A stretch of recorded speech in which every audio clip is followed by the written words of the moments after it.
Well, good evening, members, and a warm welcome to Rushcliffe Borough Council's extraordinary council meeting. I would like to remind everyone that the meeting is being live streamed on YouTube. A recording of the meeting will be available afterwards on the council's YouTube channel. In addition, other people may film, record, post on social media or blog from this meeting. The use of any such images or sound recordings is not under the council's control. Any councillor who wishes to speak should raise their hand and your request will be noted. You'll be asked to speak in turn by me and then you may turn on your microphone. Once you have finished speaking, would you please turn off your microphone? In respect of voting, when asked by me, councillors should raise their hand to indicate how they wish to vote. If a recorded call is requested by 4 councillors, councillors' names will be called out alphabetically by the monitoring officer. And please confirm your vote by saying for, against or abstain. A councillor may raise a point of order or make a personal explanation at any time by raising their hand, and I will hear them immediately and my ruling on the matter will be final. During any debate, if I stand up, any councillor speaking at the time must stop and sit down. And everybody in the room must be silent. I'd also like to remind councillors to ensure that speeches must be directed to the matter under debate. And one final thing, let's all be friends tonight. We're here to discuss a very important matter, and I'm sure people will be watching, and we want it done in an orderly manner. So let's all be nice to each other. Right, moving on then, item 1 on the agenda, apologies for absence. There are none. Thank you. Declarations of interest, anybody? Okay. Got minutes of the meeting, last meeting? No minutes of the last meeting. So we'll move straight on then to item 3 on the agenda, local government reorganisation in Nottingham and Nottinghamshire. And Councillor Clark, please. Thank you very much indeed, Mr. Mayor. Good evening. And just to partly repeat what you just said, this is an extremely important item. And this is the only item on this evening's agenda, and quite rightly so, as it is probably the single most important issue to affect the residents of Rushcliffe for 50 years, and one which will likely impact them for the next 50 years, although I might not be around to check that out. To ensure I don't run out of time, I will formally move now the recommendations A, B, C and D to be found on either pages 1 or 10, whichever you prefer to look at. They're the same. As the report states, we are here now following receipt of the letter from the government inviting 9 councils in Nottinghamshire to submit proposals for unitarisation of 2-tier council areas. This report and these recommendations respond to that invitation, but I need to stress and to emphasise these recommendations do not constitute any final decision on any final proposals. They are a list of options. We are advising to government that we will work collegiately with other councils in Nottinghamshire over the summer period to work up a final recommendation to council to decide on a final submission to government. A moment ago, I mentioned the residents of Rushcliffe, and for me, the residents and businesses in Rushcliffe are my priority in this endeavour, to ensure they continue to receive the high standard of quality services they currently enjoy. All this while enjoying the lowest council tax rate in Nottinghamshire and amongst the lowest in the country. Unlike other neighbouring councils, Rushcliffe is debt-free, and so all taxpayers' money goes on delivering services, rather than servicing debt repayments as other councils do. One of the criteria in the Minister's letter is unitary structures must prioritise the delivery of high quality and sustainable public services to citizens. Amen to that. Any future unitary will inevitably have debt and unlikely to have the required resources to maintain the high quality services afforded to our residents at present.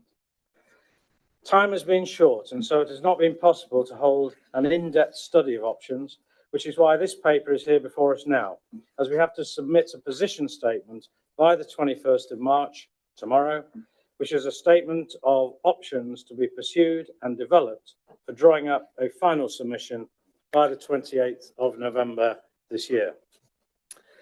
I understand the government is vague on referring only to wide local engagement, paragraph F on page 22, and consultation with certain partners. This could mean anything. We need to conduct proper public consultation in order to give the public their say.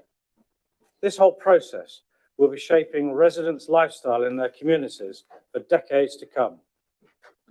I turn to the guidance given in the schedule that accompanied the letter from the Minister and his senior civil servant.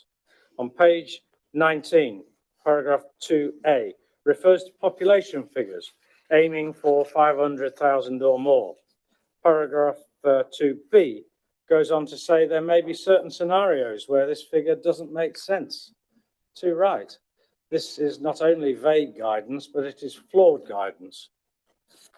The government wishes to base population figures on 2021 census figures, already 4 years out of date.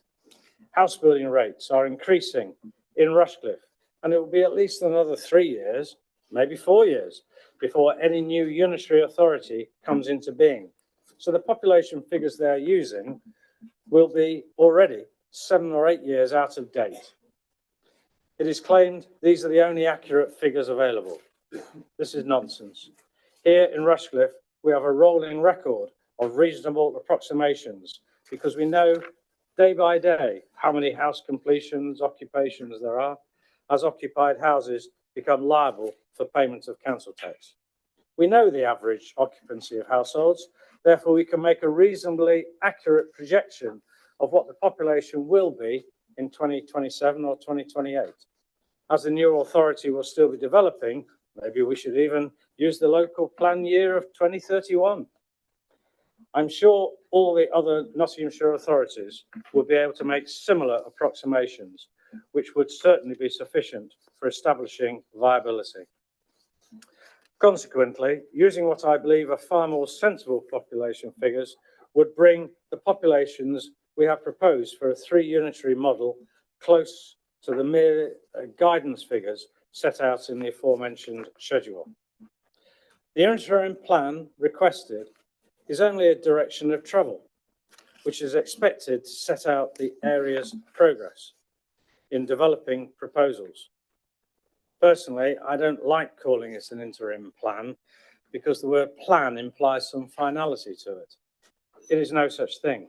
It is absolutely not a final proposal, and I will keep repeating that for clarity. In meetings of leaders and chief executives, I have argued for 3 unitary models to be assessed. This has gained little support, which is why we have the additional proposal in the recommendations to go alongside the other proposals. This work should be undertaken to show how it works against the criteria. It also shows we are open to investigating a number of options, whilst always bearing in mind that there should be no diminution of Rushcliffe's high quality services. Petitions have been launched around the county seeking protection against being part of a new authority expanded beyond the city boundaries. Indeed, in Rushcliffe alone, the petition has already attracted over 11,000 signatures. So that endorses the need I mentioned earlier of needing to engage in public consultation.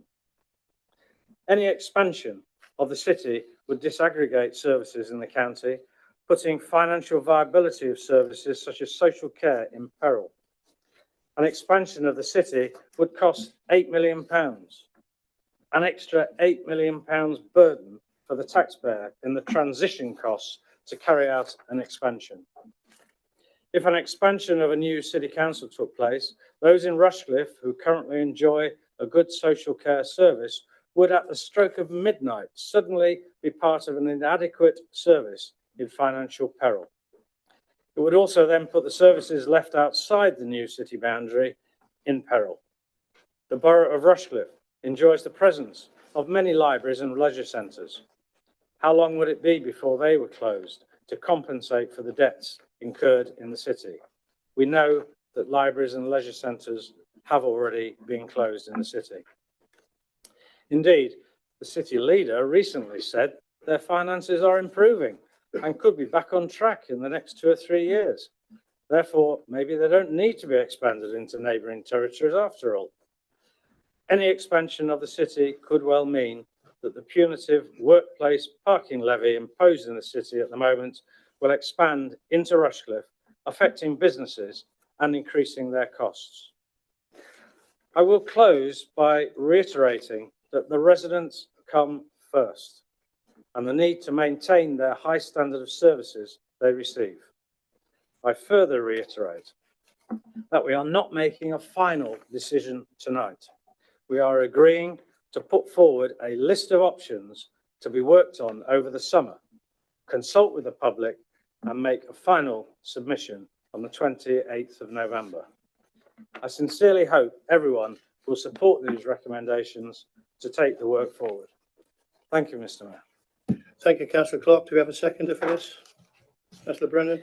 Thank you, Mr. Mayor. Yes, I'm happy to second the recommendation and reserve the right to speak. Thank you. Councillor Jen Walker. Thank you, Mr. Mayor. I'm reading a new book by a journalist called Sophie Ridge, and it's called The Women Who Shape Politics. So it'd be difficult to have a book about women in politics without having Margaret Thatcher in it. So for one time only, I'm actually going to quote Margaret Thatcher. She said, apparently to Shirley Williams, as what it says in the book, that men treat politics as a game and women treat it as something so serious they couldn't possibly see it as a game. According to Mrs. Thatcher, according to the book, Mrs. Thatcher made this to speaking to another female MP, Labour's Shirley Williams. And I don't raise it here to make a point about the differences between men and women in politics, although one could do that, and that is certainly the intent in the book. I merely raise it to highlight Thatcher's point about how some politicians can view politics as a game. So to play with politics and to play with this local government reorganisation is too high of stake. It's too high stakes, and people's reliance on councils is too important to be used as a political football ahead of an election. Our group has not formed a solid opinion on what should be the outcome in November, but we certainly wouldn't be entering a negotiation the way this leadership has. There are glaring gaps in Councillor Clark's new council additional recommendation. For the start, the numbers don't add up. I'd be intrigued to know where this 8 million came from, and would result in the same scenario that the reorganisation is looking to correct. Also, his suggestion doesn't go anywhere near addressing the issues that have led to the need for this reform and would continue to create undue advantage for one area. We also need to consider the advantages of being closely connected to our actual neighbours. We get access to world-class hospitals, top international universities, a plethora of theatres, thriving businesses, and award-winning public transport. And yet we pay no tax towards these institutions or services. Councillor Clark's suggestion is not backed up by any evidence or analysis, nor does it give us the outcomes that are expected to achieve. How does Councillor Clark propose to manage social care, children's services, SEND provision, homelessness? Without these I can't say the word. Someone help me out here. Assurances. It's making voting in favour of this fantasy impossible. The recommendation put to us today are the Conservative administration playing politics with issues that require proper debate and consideration. Rather than engage in collaborative discussion, our leadership are using it as a paltry attempt to win votes for a local election in May. In my mind, tonight's debate shouldn't focus on whether or not we join the city, but focus on 4 key things. One is, what will the impact be on services of Rushcliffe, as well as those who live in the city and our neighbouring districts? 2, what would happen if we did nothing? This should really be our starting point. It'd be interesting to know what that analysis came up with. And 3, what will the impact be of the upcoming spending review? And 4, what is our sense of fairness around how we operate? But instead, we're going to be talking about a scenario that will never come to pass. It's just being spread misinformation, so I'm not going to use my time to speak on the pluses and minuses, but rather plead this for better leadership and representation for all Rushcliffe residents, and not just those interests for the parties sat opposite us. Will we not be voting for the recommendation? We've had many attempts at amending, and much is going to be thrown at us at this upcoming debate. But I'm going to state now that we are in favor of some elements mentioned in the recommendation, but I cannot ignore the ideological, party political elements which completely tie this council's hands ahead of important negotiations. And that leads this council to no longer be taken seriously in this very important process. Thank you. Thank you, Councillor Walker. Councillor Thomas, please. Thank you, Mr. Mayor. Councillors, we're in an impossible situation. Our 9 council leaders in Nottinghamshire and the city. Oh, sorry, I'm not supposed to say that. I would like to propose an amendment. That's what I'm supposed to say next. Sorry. Do you have a seconder for this amendment? Councillor Way. Thank you. Councillor Thomas. I think the officers have the amendment, and I think there are copies to hand out as well.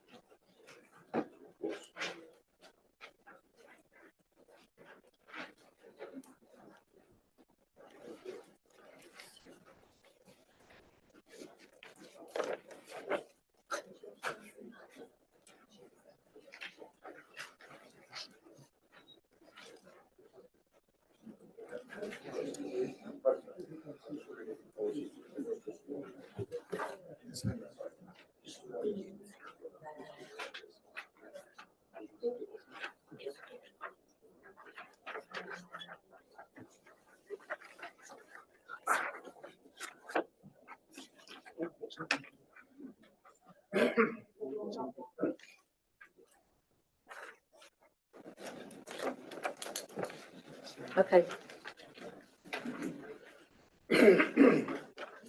Okay, can I carry on? Yes, please, Councillor Thomas. Okay, thank you. Okay, so we are in an impossible situation. Our 9 council leaders in Nottinghamshire and the city have been trying to answer the exam question that the government has set. How to reorganise our 1.2 million residents into councils of 500,000 or more, get rid of the district and borough councils and rescue the city council. Of the 3 options to be taken forward in the interim plan, option 2 does not meet the criteria laid down by the government. The unaltered city boundary has a population of less than 500,000, and there is nothing to help the tightly bounded city get back on a firmer footing. Councillor Clark's additional option to create 3 unitary councils also leaves the city unchanged. These options don't answer the exam question, and both will be discounted very quickly by the government. That leaves 2 options. The city will be joined with Broxtowe, plus either Rushcliffe or Gedling. So if you vote for the original motion, Rushcliffe has at least a 50% chance of joining with the city. In fact, it's probably greater than that, because 2 of the districts have already come out in favour of option 1E, which is the one that has Rushcliffe in it. I'm absolutely sure that Councillor Clark is doing his level best for Rushcliffe residents in these joint meetings, but he stands very little chance going forward if these are the only options that go to the government. If you vote for the motion as it stands, you're most likely voting for the thing 27 of you have publicly stated that you don't want, and you believe our residents don't want, which is to be joined in with the city.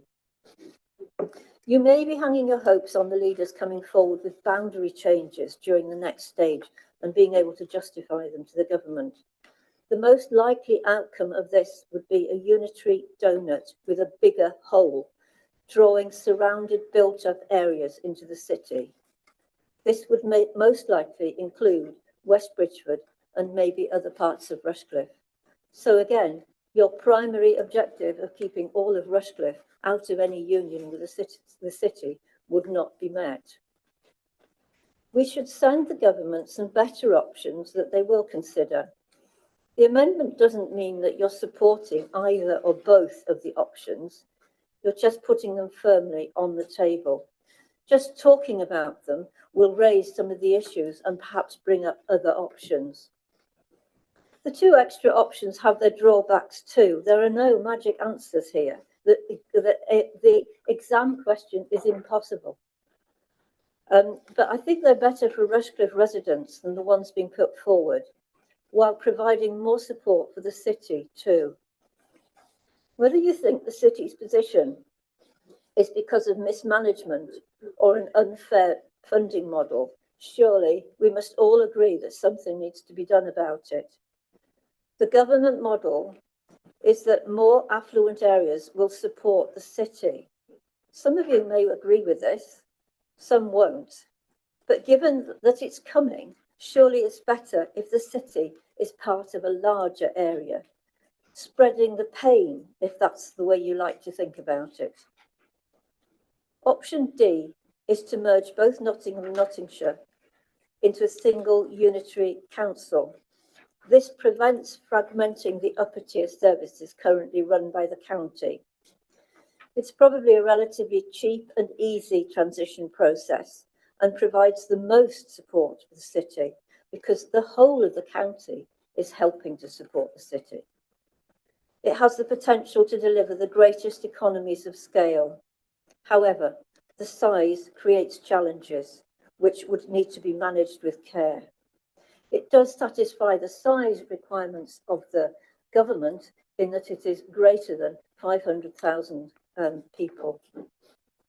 Option E would create South Nottinghamshire from Rushcliffe, Gedling and Broxtowe, plus the city, with the other districts becoming North Nottinghamshire. It makes geographical sense and creates a council in the south of the county with a balanced rural and urban population. These three districts joining with the city would provide them with more support than two. This option is better than either of the two options that will go forward from the interim plan. So I'm just asking you please to support the motion, the amendment. Thank you very much. Do you accept the amendment? No, we don't, Mr. Mayor. Thank you, Councillor Clark. We'll now debate the amendments on the screen. Would anyone like to speak on the amendments? Councillor Gordon. You got your hand up. Councillor Billy. Thank you, Mr. Mayor and councillors. Clearly, I'm speaking in support of the amendment as proposed by Councillor Thomas tonight. I have to say that this amendment has been put to the Chief Executive and Monitoring Office to make sure it is a valid amendment, in that it is not seeking to overturn the intention of the original motion. Okay. The amendment seeks to provide a nuanced and realistic reflection of the position of all councillors, rather than just one particular side of the groups in this chamber. We can all acknowledge that here in Rushcliffe we have a sound financial base and positive bank balances, and therefore we are an attractive proposition to other areas to join with. Okay, but we must be realistic that the government may well decide that Rushcliffe can shoulder some of the extra load that could come from being joined in with the current Nottingham City Council area. If the result of the reorganisation process is that Rushcliffe is joined with other areas, including the city, then surely sharing the load with a wider cohort of current council areas is better than a narrow pairing that places too heavy a burden on Rushcliffe plus one other. Okay, so hence option E is my preferred alternative. Now I'd ask throughout tonight's debate, ask all councillors to consider the residents at the heart of this, and I mean all of Nottinghamshire residents, including those of Nottingham City not just those in Rushcliffe or other surrounding boroughs. And I ask us to put aside all previous, often deeply held feelings of disquiet when considering Rushcliffe being conjoined with what is currently Nottingham City. Surely we have a moral duty to consider all of Nottinghamshire's residents and try to lift all of those up out of difficult circumstances, whatever they are and however they got into those circumstances. Is it fair for us to close up and refuse to help those less fortunate than those of us who are lucky to live in Rushcliffe? It's not the residents' fault that the area they live in is considered by some of us to be mismanaged. And it strikes me that here in Rushcliffe, we have a fantastic group of officers who have steered us to this financial security through turbulent times. Surely they and we would be keen to be involved in shaping whatever the new authority emerges out of the reorganisation. And I have to stress that it's going to be a new authority. Talk of us being merged and subsumed or consumed into the city is a false narrative. It's going to be a new authority, and the more current local authorities that are involved in that, we get a better say in how it's shaped and what policies come out, and therefore in fact affect our residents. Okay, so who better than Rushcliffe to provide that strong and responsible view with the new authority that they were going to need in shaping the policies? If local government reorganisation goes through, it's going to take some years to come to pass, during which time Nottingham City, as Councillor Clark has said, is probably predicted to improve its financial position, making it less of a burden and more of an opportunity to share resources and good practices. Whatever happens, all we're being asked to do tonight is to endorse the submission of the local government interim plan, the reorganisation plan, continue working with other local authorities across Nottinghamshire and Nottingham, and whilst acknowledging that there is significant opposition to any of the borough of Rushcliffe joining a new council which encompasses the current Nottingham City boundary, plus putting forward 2 extra models that to be considered by government. So as Councillor Clark has said, we're not being asked tonight to vote on any of the models of reorganisation. Just let's put them forward to the government with a definitive note that emphasises this disquiet on some sides about the whole LGR process and the possibility of being united somehow. With 30 seconds. I urge all councillors to vote for the amendment and then the amended motion. Thank you. Thank you, Councillor Billing. Councillor Gaunt, please. Thank you, Mr. Mayor. Just wanted to acknowledge, using the word acknowledge, the efforts that you've gone to really try and amend this, because obviously the original motion ties us so ridiculously to an idea that we cannot ever join the city, whether we believe we should or not. And we'd be entering into negotiations with our hands tied entirely behind our backs, unable to negotiate anything, because we're tied in writing to a position. We could have easily put in the wording of the motion further down that we broadly are against, or as you feel, against the city joining with the city, sorry. But to put it in writing in the actual motion as a recommendation literally ties us to a decision that we have to abide by. So I think that's fundamentally wrong.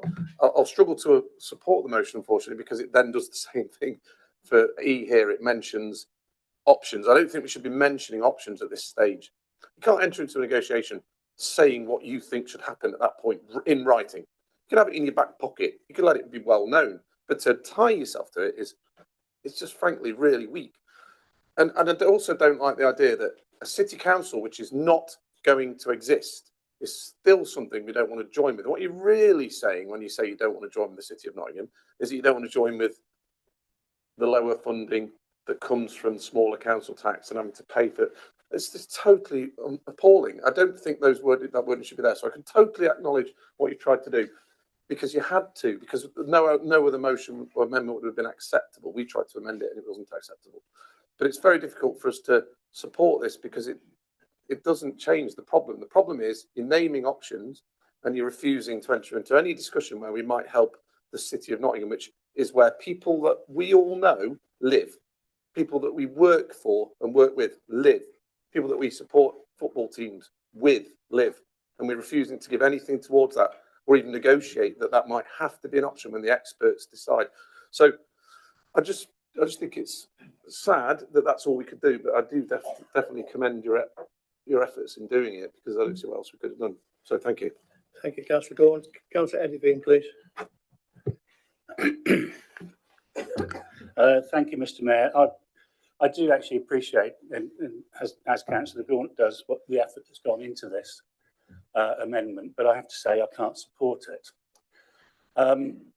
I do not support us joining with the city in any way, and I accept that it will be a new unitary authority. But so much of Rushcliffe, including where I live, is a rural area. And as to be fair, are some of the other boroughs around the city.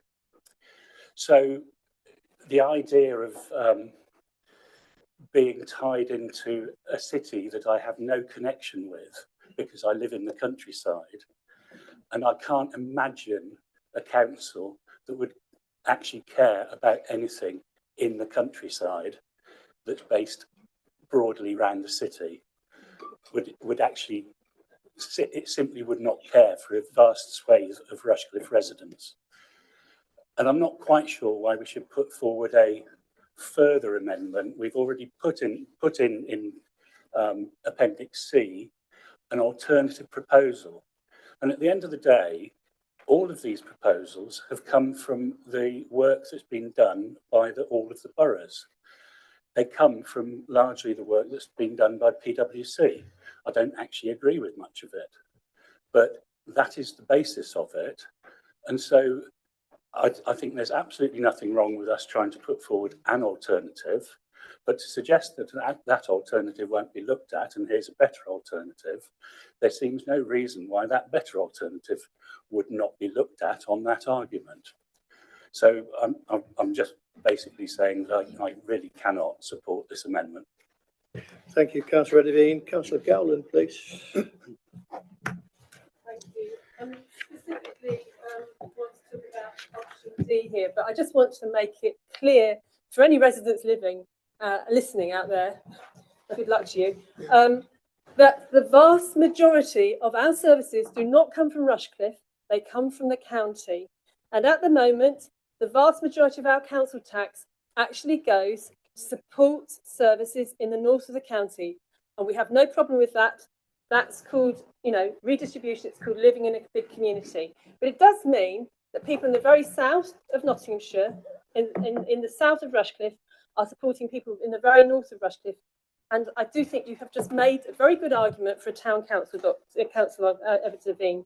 There are large numbers of people in Rushcliffe, Broxtowe and Gedling who are actually not rural. But anyhow, sticking with option D, I mean, I have to say, I will suggest the government not being terribly sensible about the timing of this. I do think that option D is possibly the only option that's going to stop everybody squabbling. And I can't actually, and I do hear what you said about Pricewaterhouse, but this was one of their options. And I still do not understand why this has been excluded, because this is the one option that brings everybody together in a historical and economic and culturally coherent boundary, which allows everybody to be together and share resources together. And, we work as a big community. The average person doesn't know where the boundaries are. And this is the right option, I think. But at the moment, I can see it's not on the cards. And I don't understand why. Thank you. Thank you, Councillor Gowland. Councillor Chewing, please.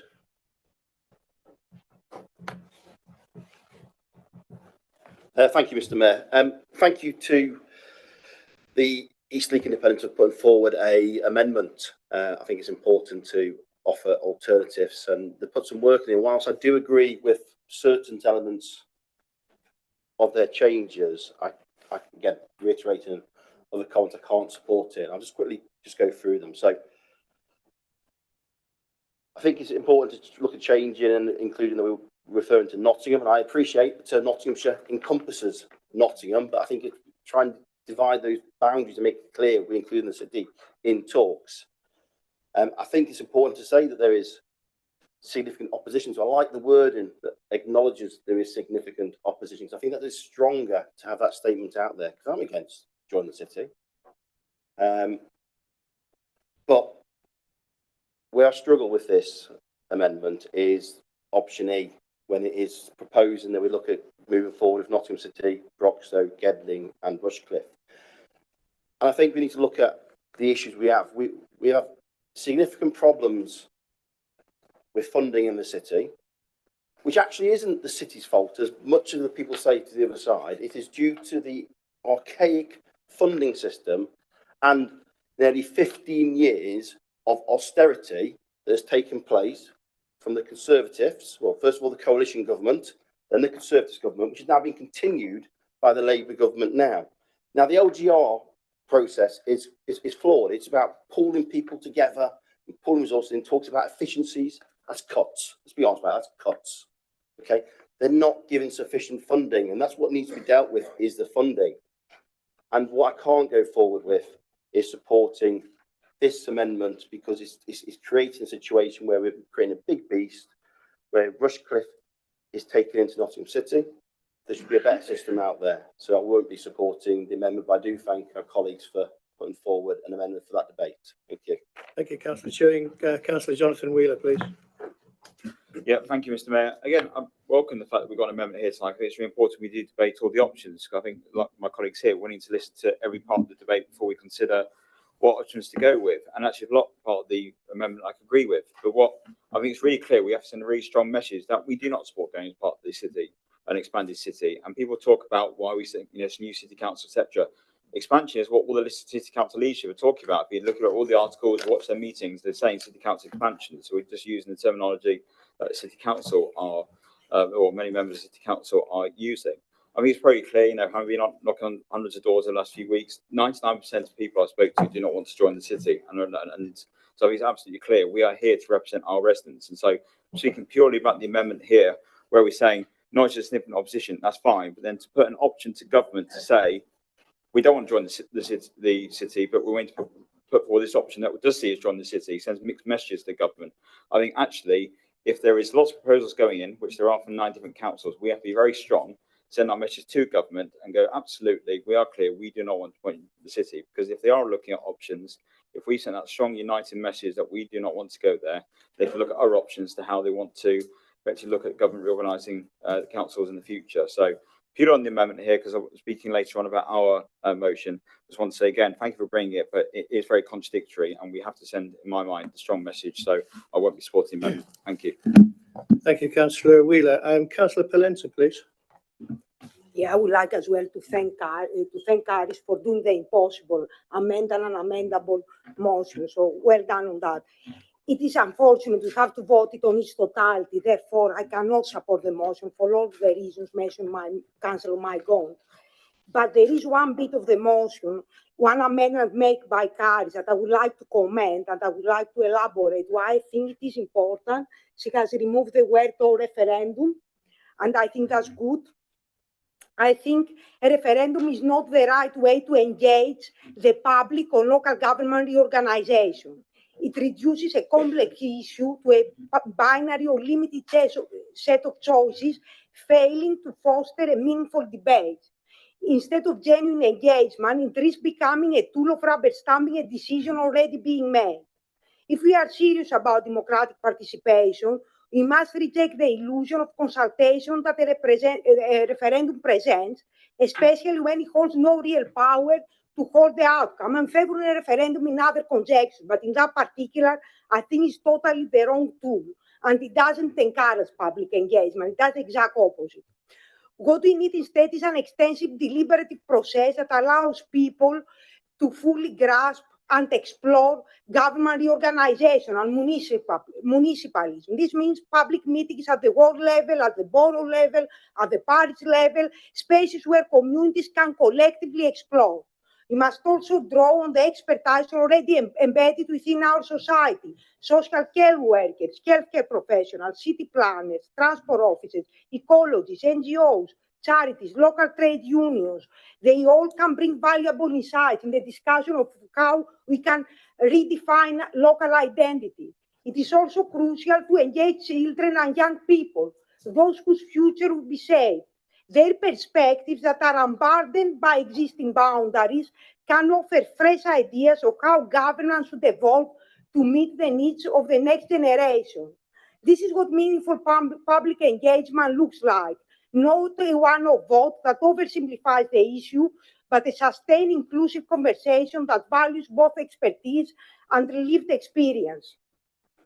The reason why I find very difficult to support this amendment, and I know, and it's not the fault obviously of our colleague, because it wouldn't be accepted, suppose, if that wasn't included, is because this motion assumes, without really substantial evidence and without having performed a public consultation, that residents do not wish to join the city council. I think the framing as well is misleading. It is not credible to extrapolate a broad consensus from a limited set of responses, especially when most residents remain only vaguely aware of reorganization and what it entails. Nor can we rely on a petition driven by the Conservative administration and their ideological agenda. What I think is concerning is the underlying attitude that frames Nottingham City Council as something to be resisted rather than engaged with. This is not just a question of governance structures. It reflects deeper social divisions that I think should be challenging and not reinforcing. Thank you, Councillor Polenta. Councillor Richie Mallender, please. Thank you, Mr. Mayor. Gosh, what fun. Don't do it. Just tell the government this is a bloody stupid idea. Don't do it.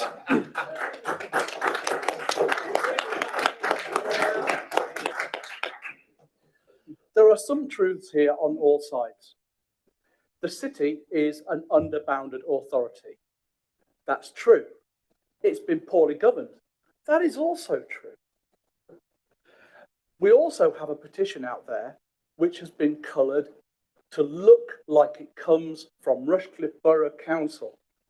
And there is a lot of information, a lot of people speaking on social media. If you look, whether it's a West Bridgeford website or, well, you know, we're out in Bingham or others, there are people out there who are saying, oh, Rushcliffe Borough Council has got a petition together opposing unification with the city. People are saying that on social media. Whether that was intended or not, that is actually happening. And I have concerns about that because as a council, that doesn't make us look good. And that petition that's been put out, there are other ones as well, I perfectly acknowledge that. But it is a concern to me that people are misinterpreting it as being a petition from the Borough Council. There is a lot of work going on into local government reorganisation around the country, bringing unitary authorities into existence. There's, well, however many is the moment. There are 62 unitary authorities in the UK at the moment. And it is a trend that seems set to continue. And that bothers me because we're losing a layer of local democracy. And I think that's wrong. I think it's wrong. I also am concerned that all that's happening is we're losing the boroughs and districts.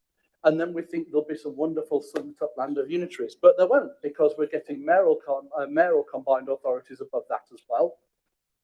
And some of them are, some are not. And already many of the officers from those unitaries are moving up a level to take up positions at those strategic levels above that. So we're still going to have two tiers of authorities, but they'll be even further from our residents. Instead of one councillor representing something like between 2,500 and 3,500, which is what we do here, you'll have one councillor representing nearly 6,000 as in the city, or 12,000 as in the county. The likelihood is that we'll have an authority of something like 87 councillors or 90 councillors representing two across the different parts of the council. However, what is your point of something, Councillor Platt? So, yes, I am. I am. So my point is that. So the point is, with the amendment, I think it's a great that people are putting forward other options. My concern is that, as with Appendix C, which isn't going to fly, Option C, which isn't going to fly, I don't think Option D will fly either, because the government are very clear that they want them to be around about 500,000 people. So, whichever way we go on this, I think we are being, how could I put this politely? Put between a rock and a hard place. I was going to say something rather more colourful. So whether we take this option, this amendment or not, and I think we should debate it, consider it and vote on it, absolutely. Thank you for bringing it forward. But with it or without it, I don't think either of those options fly. And we should really stick with what we've got, which is the two-tier system we've got now. It ain't broke, so it doesn't need mucking around with. Thank you. Thank you, Councillor Mallender. If nobody else wishes to speak, I'll go to Councillor Way, who reserved the right to speak to second the motion. The amendment. Thank you. Sorry, Councillor Way, sorry, Councillor. Do you wish to speak, Councillor Wheeler? Apologies for that, sorry. It's a very late time to go for me. I will speak to the amendment. Can I be clear on this? We can speak on the amendment and the substantive motion. You have two goes. So to speak. Okay. So I am speaking to the amendment, just for clarity, to also, as Councillor Plant would probably tell me off if I didn't make it clear. It was said earlier on that is not the residents' fault. Those were actually the words used. Sorry, it is the residents' fault. They've got what they've got in Nottingham City Council. They keep voting them in time and time and time again, despite huge mismanagement. Robin and Energy was one of the ones which was mentioned earlier on. That's closing community centres, closing our libraries, all of these things taken together. Still, they vote them back. So it is their fault, quite clearly. Make no arguments about that. It is the city residents' fault for having the rubbish administration that they've got in the city. I'll come back with my motion later. Thank you. Thank you, Councillor Wheeler. And Councillor Sims, please. Good evening, everyone. I've been sitting there, and very unusual for me to write a few notes down. So I've wrote some notes down, but I'm still going to ad-lib. Councillor Mallender, I don't know whether I'm going to come over and sit with the Greens soon. It's, you know, absolutely brilliant. I never thought I'd be saying that, but no, only in jest, only in jest. Brilliant. Absolutely agree with every word you say. Now, this came as a curveball to me when it was announced. It really came as a curveball because I thought, well, I grew up, I was born and bred in the city. I was sort of dragged up in the city. I'm going to talk about the amendment and the general, just like previous, so you can frown as much as you want, but I'm going to say it. Now, it was said, what are we elected for? What are we elected for? I was elected, I must have been mistaken, to represent my leafy suburb of East Bridgford and their residents, not the city residents, not other residents, my residents. That's what I'm here to do. And as you all know, I'm not from Nottinghamshire.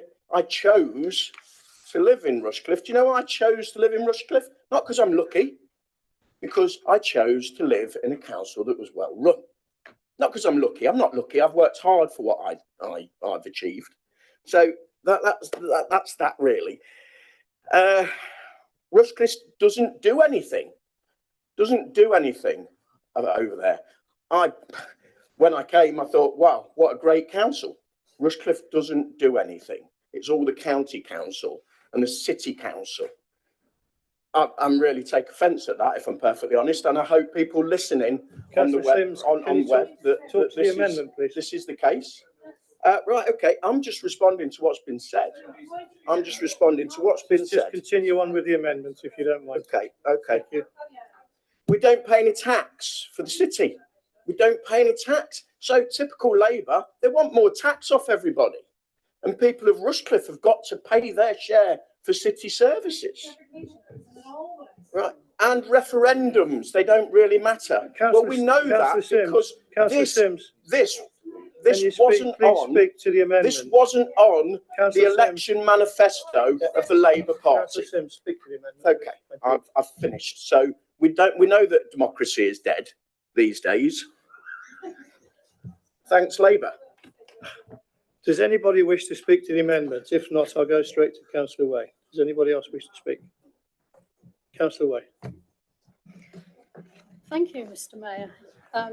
In defence of my colleagues along there, I think they've been misrepresented in that last speech. We're not asking the council to support any of these particular motions. We're merely trying to suggest, yes, some alternatives. Yeah, do you want me to shout a bit louder? We want these proposals to be put forward for the government to be able to provide some feedback on what they're looking for. I think it's naive to suggest that any proposals leaving the city on its own as it is will be acceptable to government. This afternoon, the County Council proposed retaining the County Council as it is and leave the city as it is. This was supported by several councillors here. This would leave towns on the edge of the city at risk of being forced into becoming part of the city. For example, West Bridgford. So this amendment in Appendix D would be a reasonable alternative. In this case, the city would be much more likely to be absorbed than the other way around. There would be better quality and more coherent services for city residents in terms of adult care, children's services, etc. All the things that have been mentioned so far that the county is so good at. Why should we not allow the residents of the city to benefit from those? And as Councillor Billing has already said, we benefit from expertise in this borough from the officers who do such a splendid job. Why shouldn't other people benefit from that? So I think some of the proposals here are leaving the areas around the city, West Bridgford, that everybody is so busy trying to preserve, at really high risk. We actually identify, whether you feel it or not, a lot of us identify with the city. Many of us here, when asked where we're from, say Nottingham. We don't say West Bridgford or Eastleigh because you get a blank look then. We say Nottingham.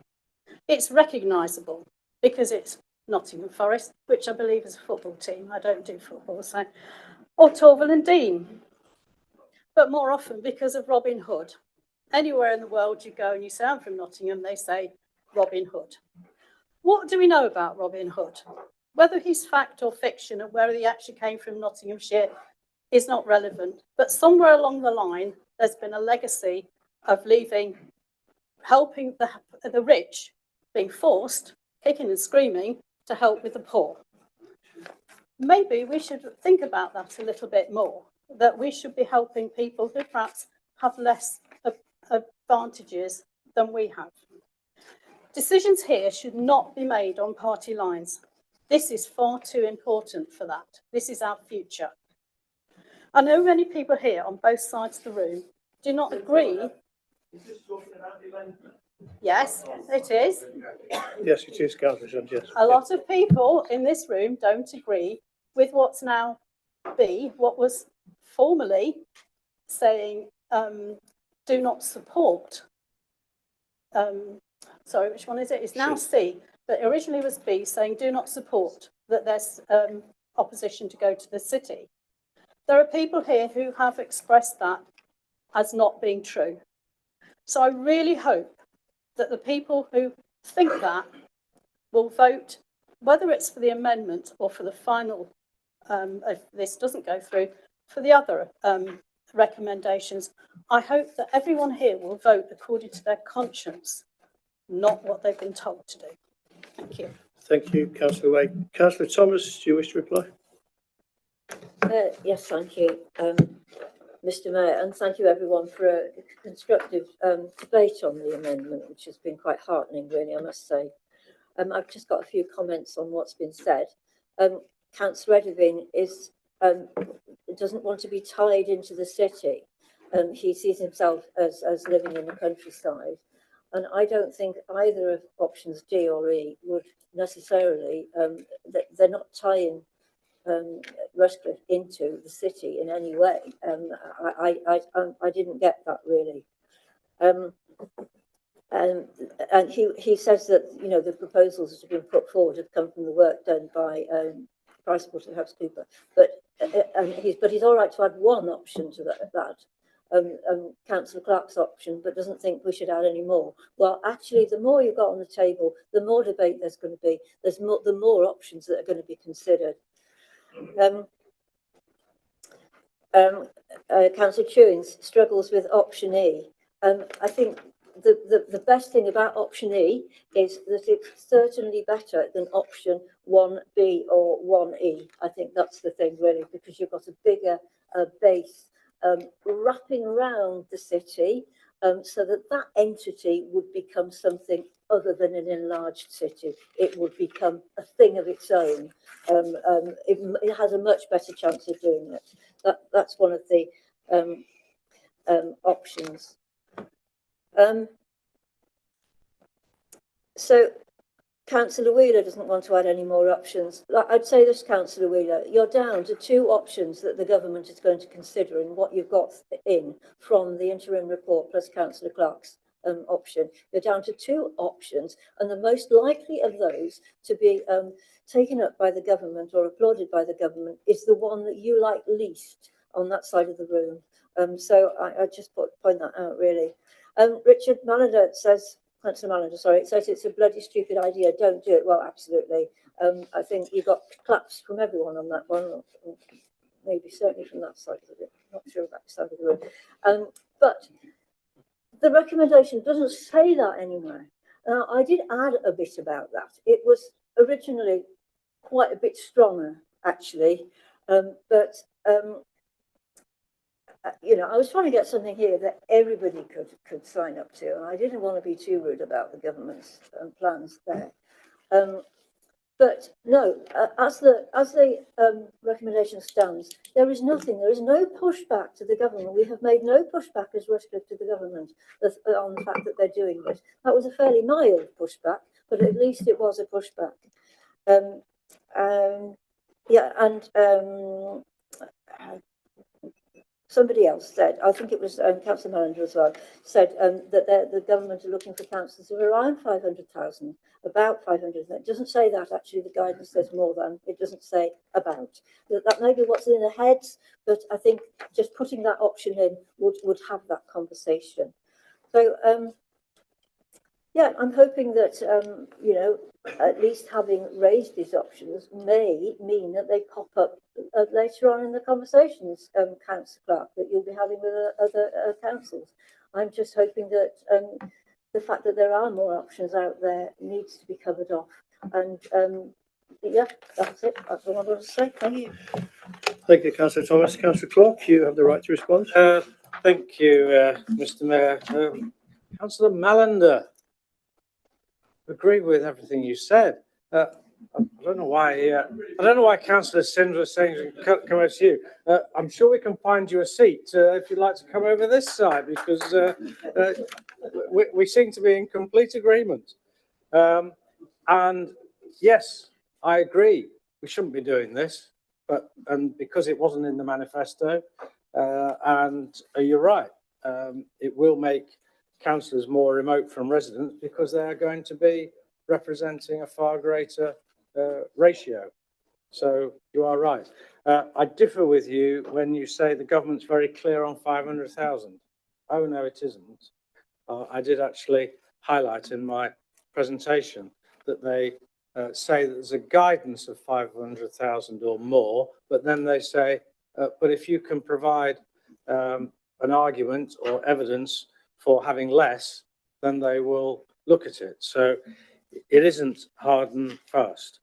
I apologise, Mr. Mayor. I meant to, first of all, thank Councillor Thomas for bringing the amendment, which is fine, very welcome to have an amendment to debate. And also, I thank her for taking my phone call earlier on today as well, where we briefly discussed it. She did mention the bigger donut, but that could actually almost turn the tables, because if that happens, everybody keeps talking about the city being less viable. That would make the county less viable. So that wouldn't solve anything. It would just turn the tables. Councillor Way talked about the county motion, and if she was watching that, then she would no doubt have seen me say that of the 3 options that was on the table with the county council, then I supported the county only option. However, there are other councils that would be proposing alternatives, i.e. now. The 2 options that are shown in part D and E of the amendment, they were actually in the original PwC report, and they are there in the report. But when the leaders and chief execs met, nobody supported either of those. So actually, to agree with this amendment now would merely be duplicating what's already in the PwC report. Councillor Gaunt mentioned we'll still be able to discuss options. Absolutely, I agree. It is a negotiation, and that's the whole point. The original motion is proposing that options can be discussed over the summer. I think actually that's pretty much covers, yeah. So that covers really everything I needed to say, Mr. Mayor. And so just to confirm, we will not be supporting the amendment. Thank you, Councillor Clark. So we'll now go to the vote on the amendments as laid down on the screens in front of you. All those in favour?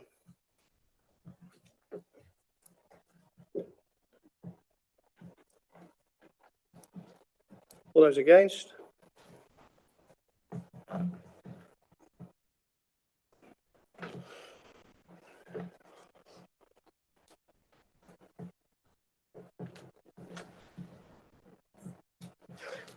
Any abstentions?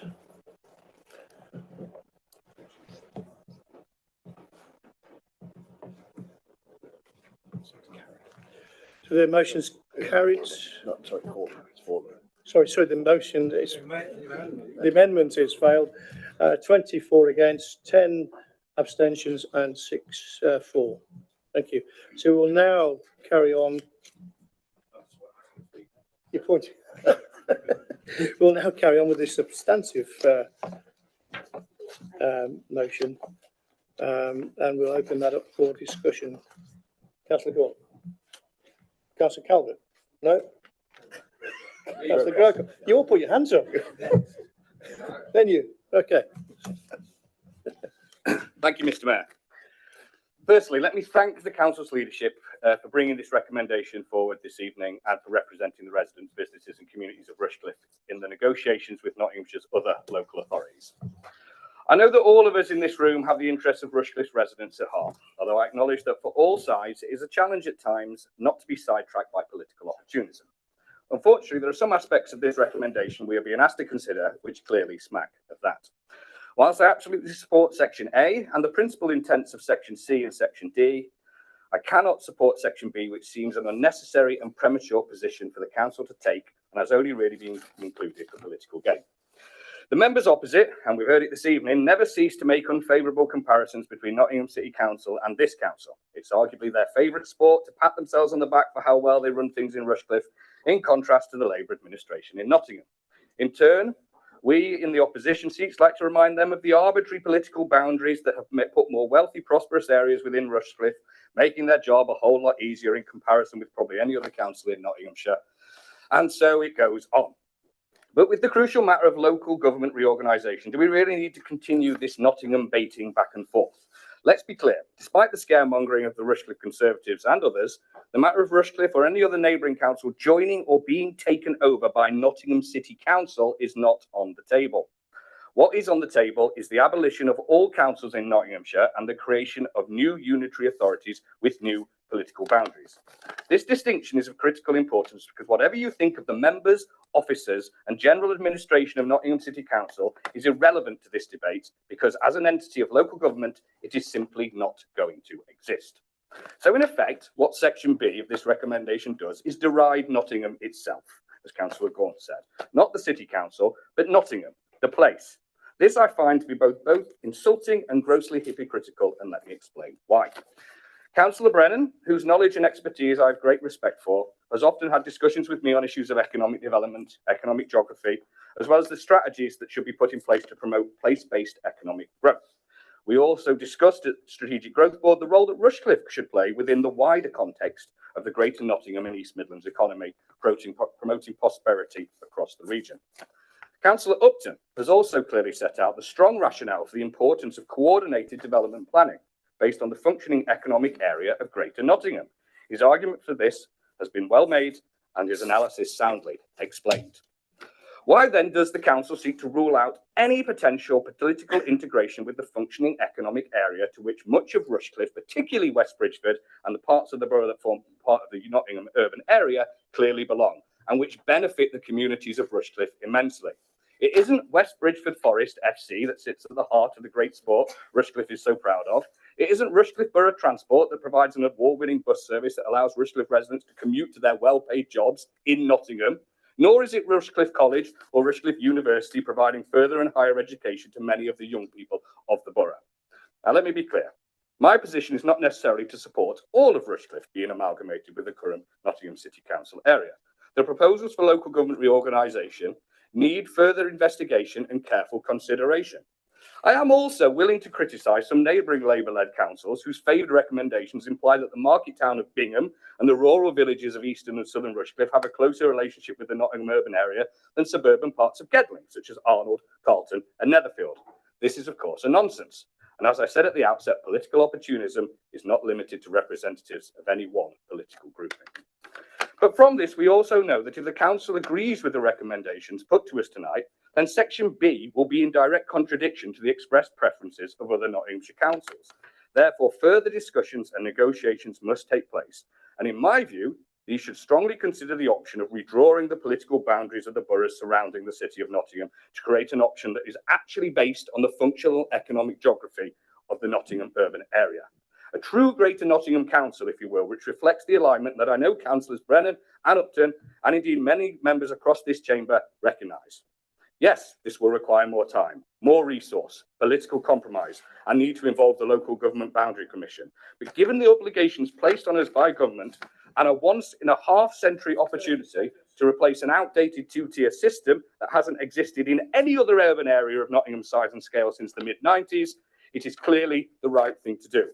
The current local government boundaries of southern Nottinghamshire are not some time-honoured ancient borders. For the 80 years prior to the 1974 reforms, the current area of Rushcliffe was split between urban and rural districts. This is the time to consider splitting the borough and others along similar lines, and I urge the council's leadership to do so in the next phase of the negotiations. Thank you. Thank you. Bang on 5 minutes. Thank you for that. Councillor Calvert. Thank you, Mayor. I'll go.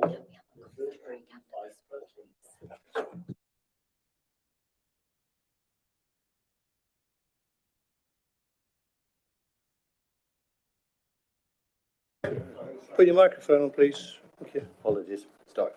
I won't start again. He coined the term an inconvenient truth to explain how humans have messed up the planet, and he gave an urgent warning of what must be done and done quickly to literally save the earth.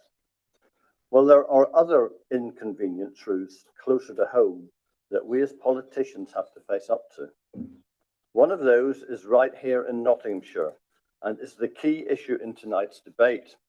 It is the fact that Nottingham City alone is too tightly bound to be a financially stable new unitary council.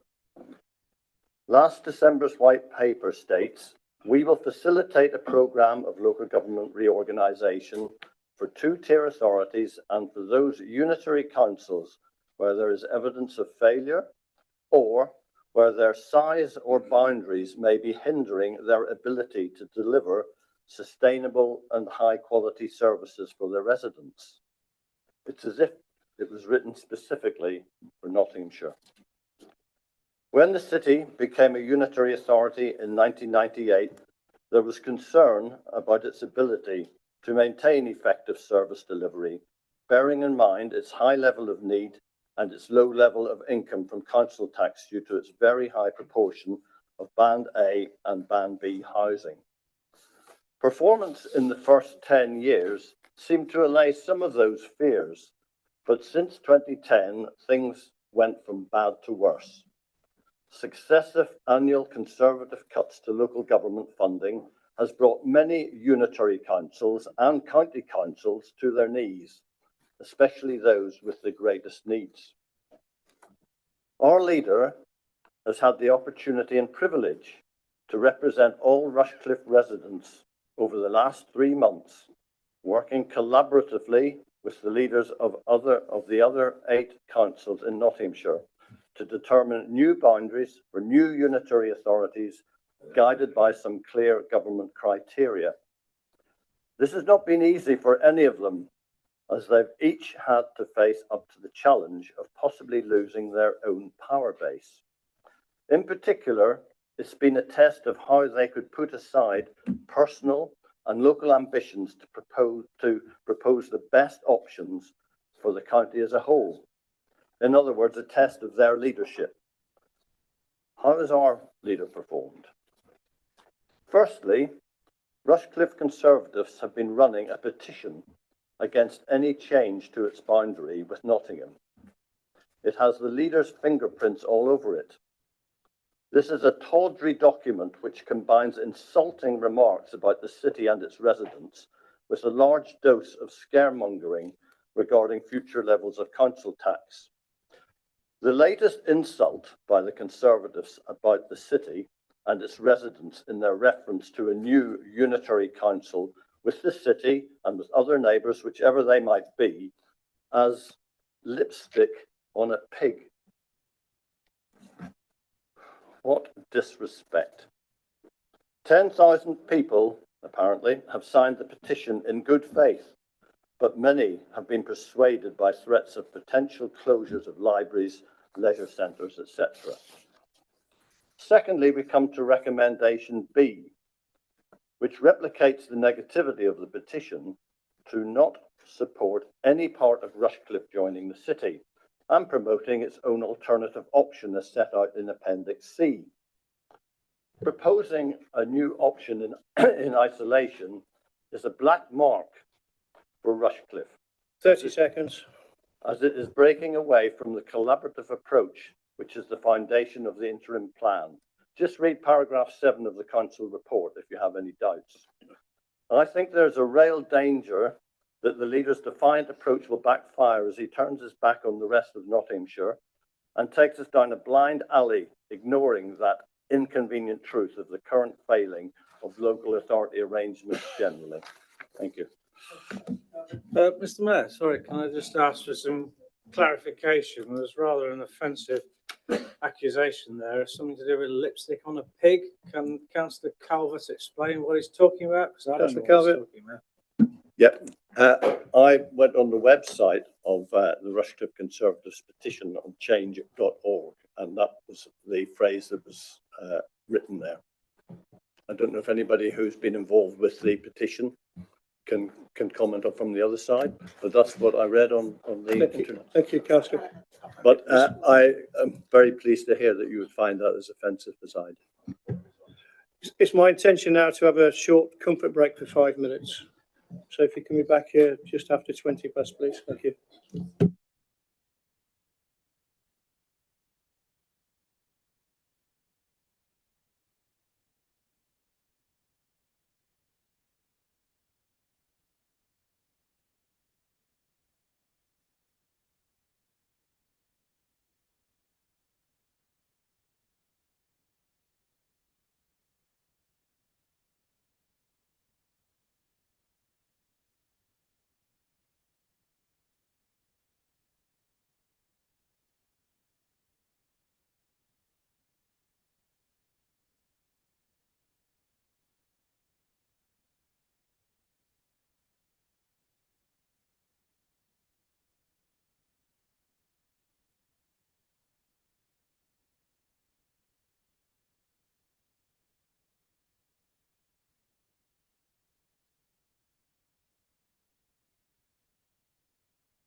Take your seats, please, members. Take your seats.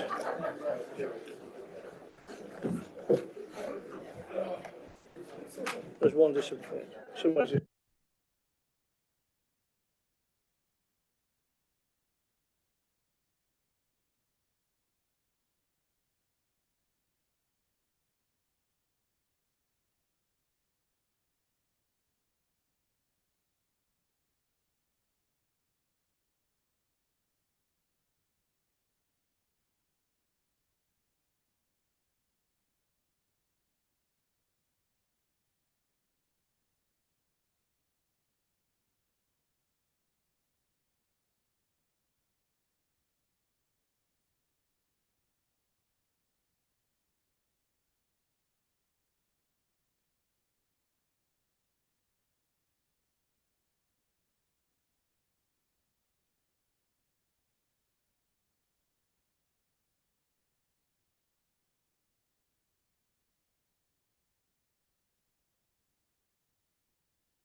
Yeah.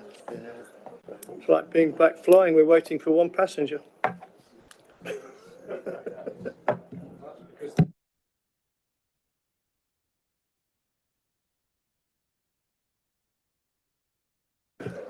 Right, members, if we're ready to begin, to carry on. And Councillor Rex Walker, please. Thank you, Mr. Mayor. And I apologise in advance. I haven't written a speech, which I would normally do. Even I wasn't entirely sure what side of the fence I might fall or indeed sit on it. But there's a few points that I want to make from having listened to the debate so far. And my overarching sense of feeling is one of conflict. You know, conflicted because in one sense, and I think Councillor Billing referred to a sense of moral obligation to want to try and find a solution and to answer the exam question that Councillor Thomas referred to, and that's pulling at me strongly. Another sense is one of probably quite deep futility, because I think we all know what's happening here, which is the government, and in some ways I can't blame them for this, having decided what they decided, asking the leaders and the councils to try and agree on something which clearly was never going to happen, and give them some cover for eventually turning around and telling us what's going to happen at the end. And I suppose sadness is another one. And there are a couple of points which I'm going to take issue with the last two speakers, because I think the strength of feeling that's out there, that's been referred to, comes from a sense of sadness. And that's not about comparing the city with Rushcliffe, because clearly, Councillor Grocott, that would be silly. But one can compare the city with other English core cities.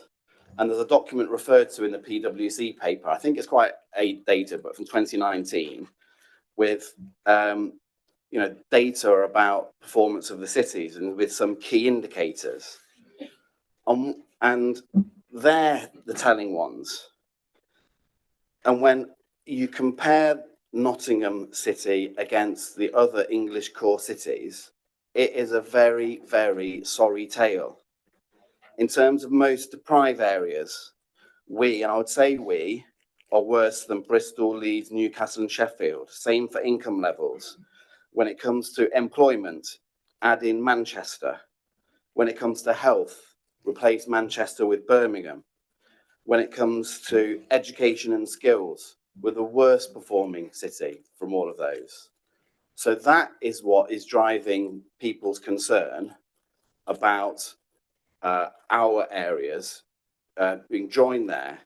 And I will say that it's not about the tax base, it's about disastrous financial and political leadership. I've only got 5 minutes, so I can't list them all, but I will say that the last government knew this, that's why they appointed commissioners. The NEC know this, that's why they interfered with the leadership election. And it's why only last week, they sent an improvement team to babysit them. So I think I've come to the conclusion, after all, and following Councillor Jen Walker's lead, I'm going to quote Lady Thatcher, but with a slightly different one. When it comes to the borough joining the city, we have to say no, no, no. Thank you, Councillor Walker. Councillor Polenta, please. I won't be quoting Margaret Thatcher. So, across Nottingham and Nottinghamshire, councils are consulting on how to deliver sustainable services for our communities. But instead of engaging constructively, the Rushcliffe Conservative administration is pushing misinformation and political spin rather than solutions. Their approach is not about good governance. It is designed to sow panic about Nottingham City Council, misleading residents, and distorting the role of different tiers of local government. But let's be clear, this isn't just about misinformation. It's about the future of local government itself. For 14 years, we had Conservative governments that have systematically hollowed out councils through brutal funding cuts. Since 2010, councils have lost millions in funding, forcing impossible choices, such as closing youth centres, shutting leisure centres, cutting support for the most vulnerable. Nottingham City Council alone has lost 100 million per year in government support, a third of its annual budget gone. Meanwhile, 80% of its homes are in the lowest council tax bands, A and B, limiting revenue. Yet Nottingham provides cultural and economic benefits across the region, including to Rushcliffe. Rushcliffe residents benefit from Nottingham's public transport, cultural venues, and city streets, all funded by the Nottingham taxpayers.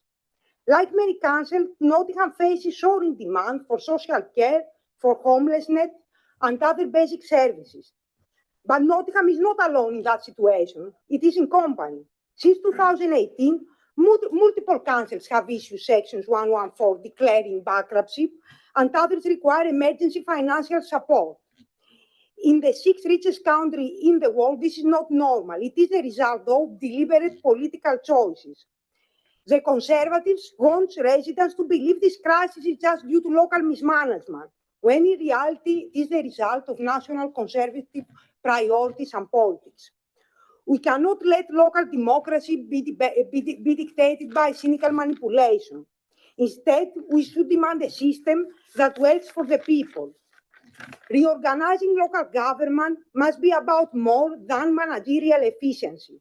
It must be a radical project of redistribution, democracy, and empowerment.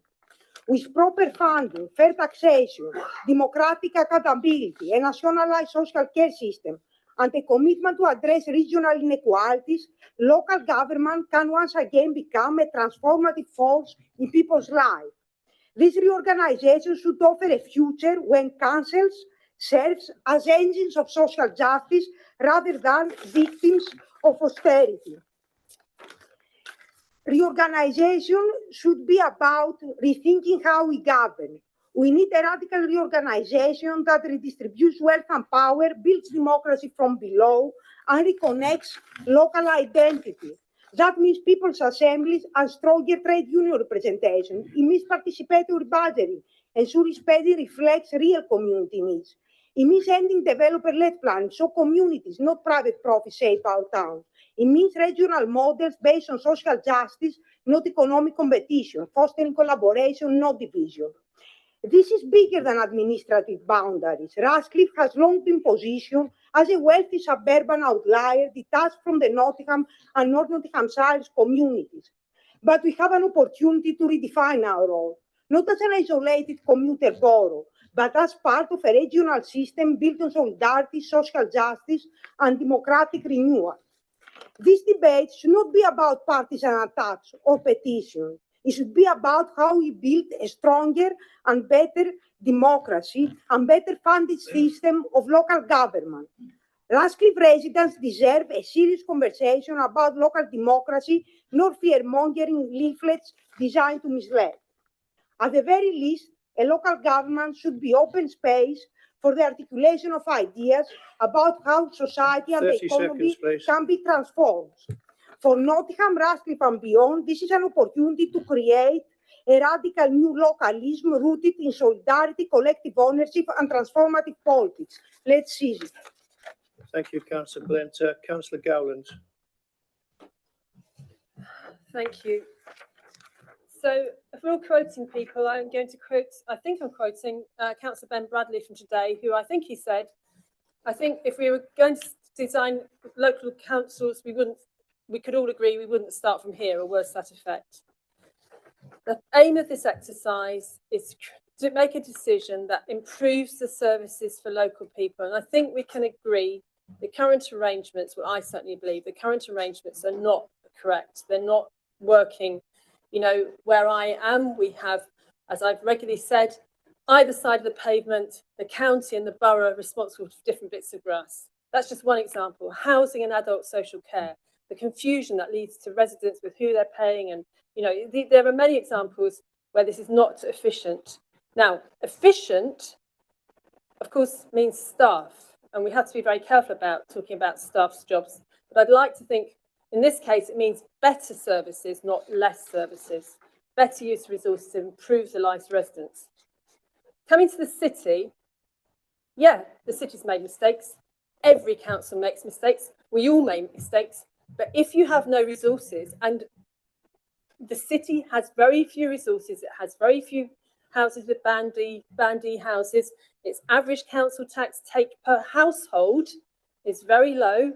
Ours is very high, and yes, a lot of ours goes elsewhere, but ours is high, theirs is low. They have a lot of needs, as you said. If you have no resources, when you make a mistake, you're in trouble.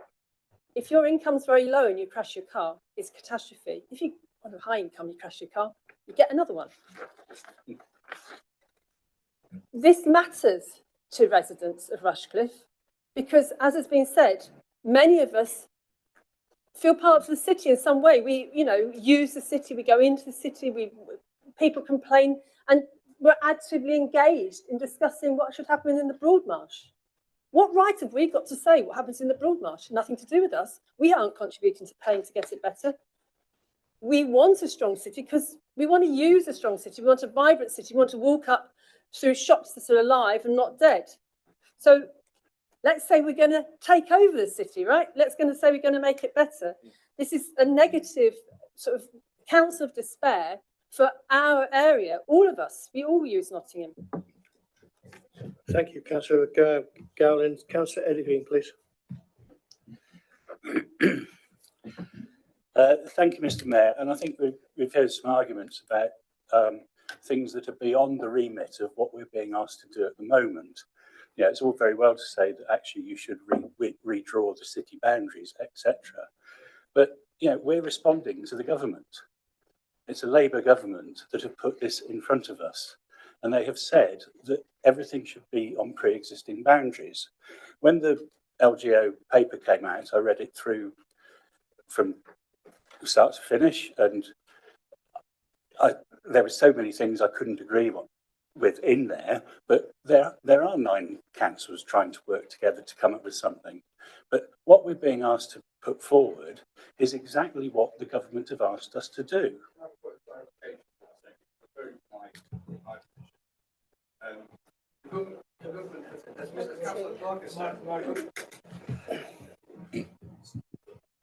As Councillor Clark has said, the government has left a lot of things quite open-ended on this. There is no strict rule that says you can't redraw the boundaries. Yes, they want you to use existing boundaries, but it's not actually off the table altogether, because as Councillor Clark said, a lot of things aren't very nailed down specifically. Thank you. Thank you. Councillor Levine. Well, I still stick by what I'm saying, and that is that, you know, that is what we've been asked to do, and it's quite clear that you should use the existing boundaries. Personally, if I was reorganising local government, I would cross county boundaries. That can't be done. Yeah, there's all sorts of ways it can be done, and we're being pushed into it. Yeah, I'd love to be teamed up with Melton and Charnwood and possibly Newark, but you know, that's not on the table. Thank you, Councillor Levine. Councillor Matthews, please. Thank you, Mr. Mayor. I like Councillor Walker, I found myself quite conflicted and have been listening intently to the debate on this topic. I have some sympathy with the views expressed from all sides. Councillor Grocott, I agree with a lot of what you were saying about how we should feel connected to our city, but I do take exception, and I'm very proud of where I've chosen to live. Like my colleague here, I've chosen to live in Rushcliffe, and I've chosen to live in this part of the country. But actually, we are not getting a free ride from the city when our residents go in there. It's our residents that are helping to support the city by paying their bus fares, by paying for the bus services, by going and utilising the businesses in the city, which provide the revenue, etc., for the city council. But that aside, we are here to have the views of our residents, those that have elected us here.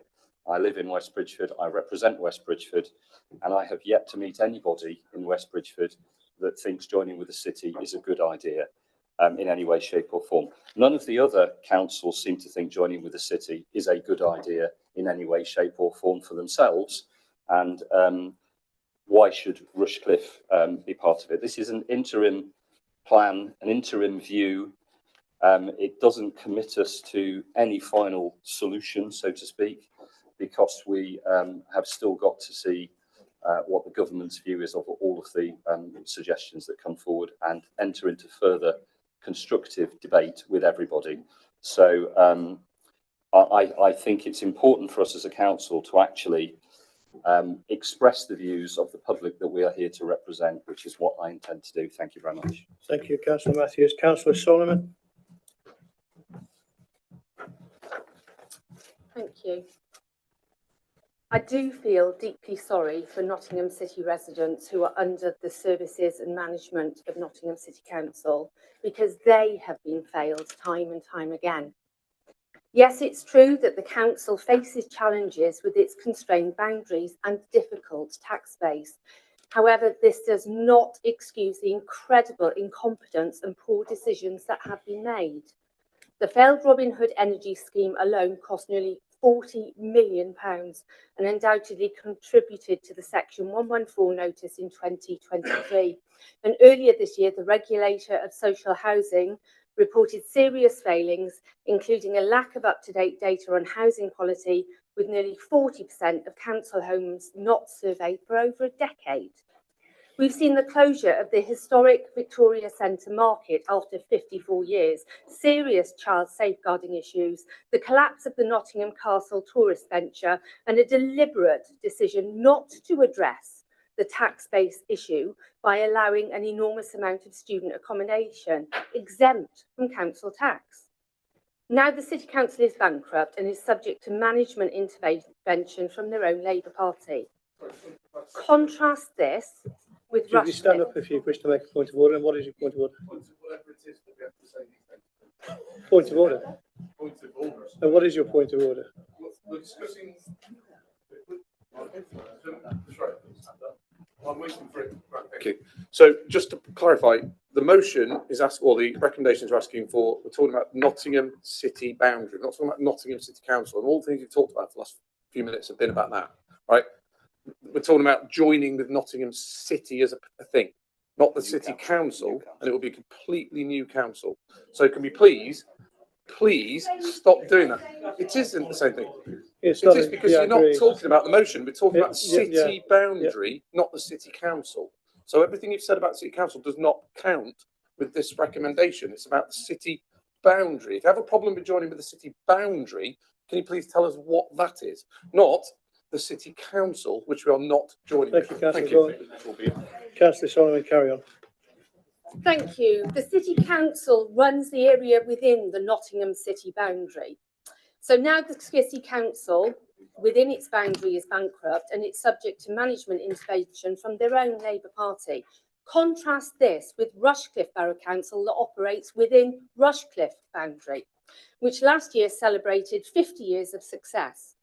Rushcliffe delivers well-run services, invests in 5 leisure centres, supports our communities with new facilities like Rushcliffe Oaks, and maintains award-winning parks and play areas, all while being debt-free and having the lowest council tax per household for every property band in Nottinghamshire. I am proud of Rushcliffe's achievements, appreciative of the hard work that officers do, and I am grateful that I chose to live here. You could argue that Nottingham City Council needs Rushcliffe Borough Council, but Rushcliffe certainly doesn't need Nottingham City dragging it down.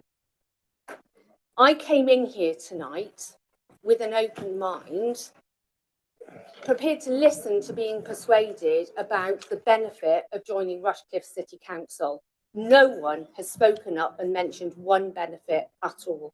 More tax. So it's an utter travesty that Rushcliffe's fantastic record could be wiped out through a potential combined authority with the city. Every single elected councillor in this room was elected to serve the residents of Rushcliffe. Their interests are paramount in this. Unfortunately, the local government reorganisation appears inevitable. So our responsibility as Rushcliffe elected councillors is to ensure the best outcome for Rushcliffe residents, not to bail out a failed authority or give Labour a political advantage. The voice of Rushcliffe residents has been disregarded with no official way to be heard, hence the launch of a petition to give them a voice. The overwhelming response shows that residents do not wish to be combined with a failed authority. It's not in their interest. Again, no one's provided a list of why it would be in their interest.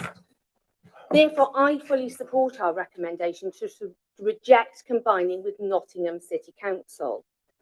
Creating new combined authorities will generate huge transitional costs, and past experience shows it rarely leads to savings or improved services. But we are being forced to go through this process. This reorganisation is not fooling anyone. It's about political control and rescuing Nottingham City Council from the hole they have dug themselves into. My priority is clear, and it should be the priority of every single councillor in this room, to put the residents of Rushcliffe first and make sure that they have a voice in the final outcome of this. Thank you. Thank you, Councillor Solomon. Councillor Phillips, please. Thank you, Mr. Mayor. Rushcliffe Borough Council is at the top of its league. It has outstanding officers who know exactly what it takes to run an award-winning council. We have some of the best councillors in the whole of the county who set a course to steer our well-run ship along. We must be the envy of many lesser-run councils. For sure, Nottingham City Council would want Rushcliffe, as they probably see us as the pot of gold at the end of the rainbow. Other councils may throw us under the bus if it comes to them or us having to team up with the City Council. We must do everything we can to resist having to share our success with the dysfunctional City Council and its consistently failing, such as the Broadmarsh Centre. The City Council had no vision when the whole of the country were moving their shopping centres out of town. It supported its redevelopment, and then when Inchu went bust and handed the partially demolished site back to the council in 2020, it had no money or no takers to continue the demolition. The cost to demolish the site later this year is now 30 million. Robin Hood Energy. The City Council left more than 50 million unpaid bills according to the final liquidation report in February this year. Icelandic banks. Nottingham City Council had £42 million invested in Icelandic banks when the Icelandic banking system collapsed during the credit crunch. It was the UK council with the second highest amount of money invested in Icelandic banks. And of course, let's not forget how Nottingham City Council bought us the Net Trams, a conductorless network that relies on honesty and the people who travel on it to buy a ticket. Over an 8-month period, 9,700 penalty notices were issued and around 2,100 people were prosecuted in the courts. And these were just the people that the tram inspectors caught.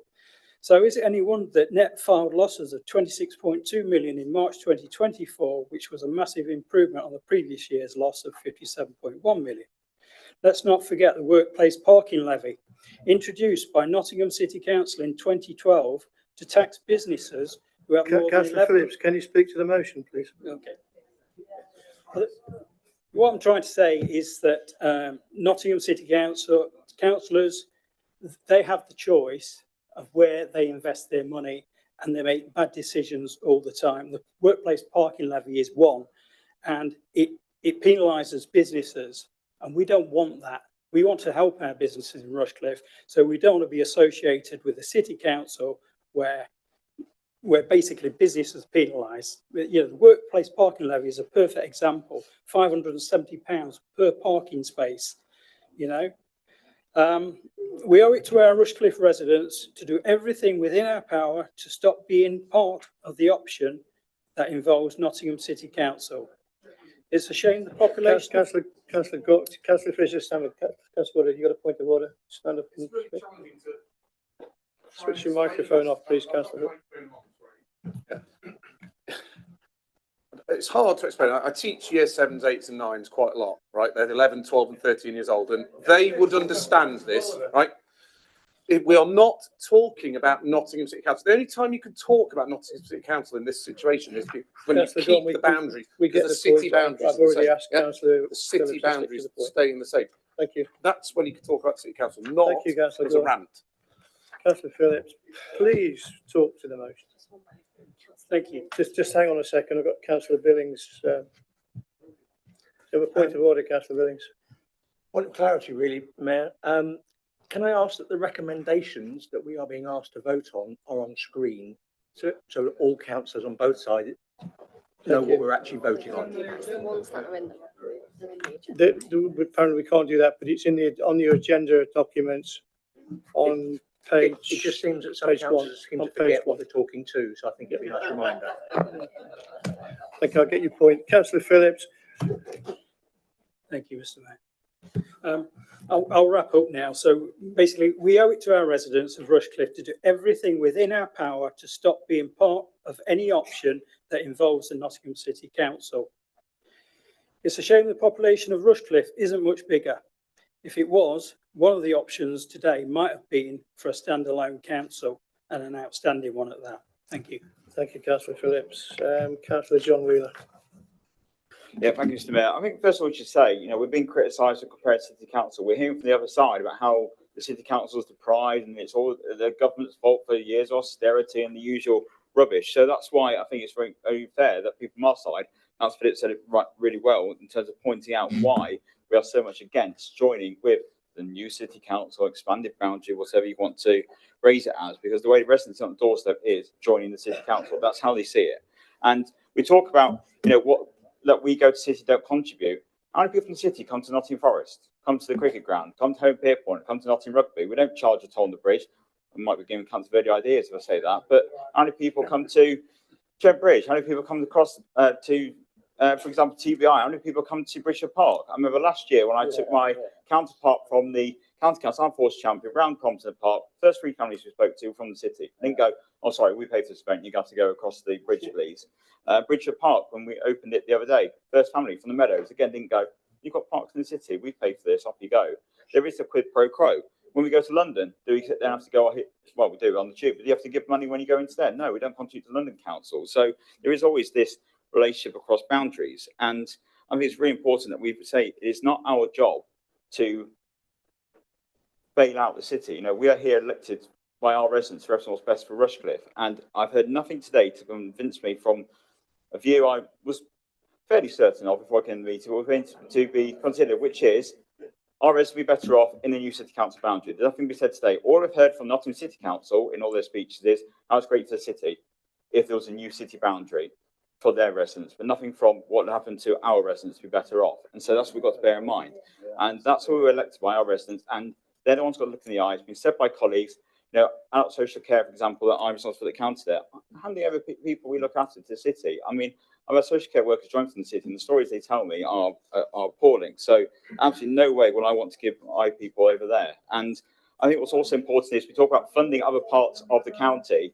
It's worth saying it's because there is a certain threshold that you contribute to your care, and there are more people in North of the county who don't meet that threshold in savings. There's more people in Rushcliffe, so that is why that comes from. We don't directly subsidise in terms of taking people from Rushcliffe money and giving it to places in North of the county. It's because there's a fair system. If you do not have the savings in place, the county council or the Rushcliffe Borough Council or any other council or the city are there to help support residents. So that I think we've got to clarify as well. In terms of, we talk about boundaries of certain areas. Just because how many houses you have in an area doesn't mean that's your issue with your finances. Derby City Council, for example, have less houses than Nottingham City Council. They haven't declared Section 114 notice. And so, I mean, that's very worth bearing point. And the houses they have, it's down to decisions made. And that is by leadership. We talk about houses being built. We've had to take thousands of houses, 9,000 houses, I believe, as the council up and off the city because they couldn't build them. Yet they could build 20,000 odd student accommodation. They don't pay council tax, as my colleague, my councillor Solomon, pointed out. So it is about choices. And choices that's been made shows it's wrong. And that's why, when we're sat here today, do we want to hand over our residents to an expanded city council boundary, which predominantly be made up of the same politicians out there now, or the same style, the same culture, where our residents will be worse off? And to me, no. As I said earlier, I'm not 100 stores. I mean, one resident, I think, obviously said to me that they want to join the city, and that's it. Out of all the hundreds I spoke to, and even they said just because I think it's fair and close the door, but didn't actually believe in it. And so I think that just everyone I spoke to, even from all political sides, I've got to say, I had a Labour member tell me that they didn't want to join now, however. So you know, this isn't just political boundaries, and I think it's worth saying that. And it's also worth saying that councils, as we said before, everyone says the city should be held, but if you looked at councils all around Nottinghamshire who have the meeting this week, they all say, I think Councillor Matthew said it, city should be held, but not us. So no one wants to go their area towards city. They see it would be worse off for their residents. So if it's right saying that horrible conservatives on this side or Rushcliffe Conservatives don't want to do that, that's colleagues saying that across the board from every other councils. So I mean, it's absolutely worth that in mind. And I think what's worth saying as well about council tax is this proposal is going to raise Rushcliffe resident council tax, whatever happens, of unitary. Before, when we were under county council a few years ago, the reason we, as Rushcliffe County Council, said no to proposal for unitary is because it was made clear to us there'd be a huge increase in residence tax and council tax equalisation. That's only going to go up even more. So the government are putting up our council tax despite promising for the election they wouldn't put up council tax for residents, and people need to know that it's not on. Thank you. Thank you, Councillor Wheeler. Councillor Bill. Thank you, Mr. Mayor. I wasn't planning on saying too much. I would like to clarify this fact here that's in the Nottinghamshire interim plan for local government that does say where there is strong justification, more complex boundary changes will be considered. That's in here. So just to clarify your point earlier that you made that was probably actually quite incorrect. There's a few things I just want to clarify. Just to help you, because you see him on the cusp. A lot of you said that you've not made a decision, which is brilliant. That means that you're going to come in here without a fully typed out speech that already says that we're not said anything convincing about the city. That's great, because you can now change your mind. Because Councillor Walker, honestly, it's brilliant. You've just quoted 3 cities for me, right, that are better performing than the City of Nottingham. Well done. Bradway, is where my auntie Christine grew up and worked and lived in Sheffield. That is a wealthy suburb of Sheffield, and it's in the city boundary, right? Those cities you've quoted, Birmingham, Bristol, Sheffield, are all cities that have a bigger boundary that incorporates wealthier suburbs. That's what we're talking about here, is a bounded city. You're talking about not allowing any chance that we will help out that city, right? You're saying that that cannot happen. And then Councillor Clark has proposed an option that we're voting for here tonight as our option that we're going to support that offers the city to stay exactly the same, right? You yourselves. In fact, I would like to say Councillor Mallander's an excellent speech you quoted. He actually said he wants things to stay the same. And then in the same speech, actually said that he'd like to see the city get bigger because it's bounded and crushed by its numbers. It is. 300,000 people, 30,000 people with council tax A and C. We've all said A, B and C. We've all said that, right? But no one's mentioned, we were throwing around numbers, Councillor Phillips, about the amount of money that Nottingham City Council wasted. Yeah, of course, 40 million on the energy programme. Yeah, terrible. It was a mistake, it's bad. But £100 million was cancelled from Nottingham City Council's budget every single year for a decade, which equates to £1 billion, right? You could point to order on that if you want. That's truth, right? To a city council that is bounded and has a very low council tax take with some of the most struggling population that you could have, right? The tables are very clear in that document that we've all been passed around that show that the city of Nottingham is one of the most deprived cities in the country. It's bounded by its area, and you're going to vote for something that keeps that exactly the same. I've wrote down 4 things. That's all I wrote down. Embarrassing. Honesty and accuracy, love and pride, right? That's actually 5 things, isn't it? Sorry. I would associate love and pride as the same thing. And Councillor Edwin, I'm really sorry that you live somewhere and you've lived there in this county for so long that you have no connection with the city of Nottingham. Like, wow, that's terrifying. That's so upsetting for me. I know you did say that, so you can point to me. Right, I'll stand here. I'll probably go to Leicester more often because they've got a very good rugby team. Thank you, Councillor Edwin. But I knew the would Tigers like were to going to clarify mention somewhere. Yeah, but I would like to clarify that that is something that you could consider. The people of the Vale of Belvoir in their lovely little villages and barn conversions have very little in common with the people of North Nottinghamshire living in ex-mining communities. Yet we send 80+% of our council tax to the county, and half nearly of all of it is on children and adult social care, which is a brilliant thing, but it's mostly going to the north of the county. So let's be honest about that to people. The people of Rushcliffe are already funding these things. All we're asking that to happen is for that to be to something closer to home that we all use. And I do have a connection with Nottingham. I'm a Forest fan.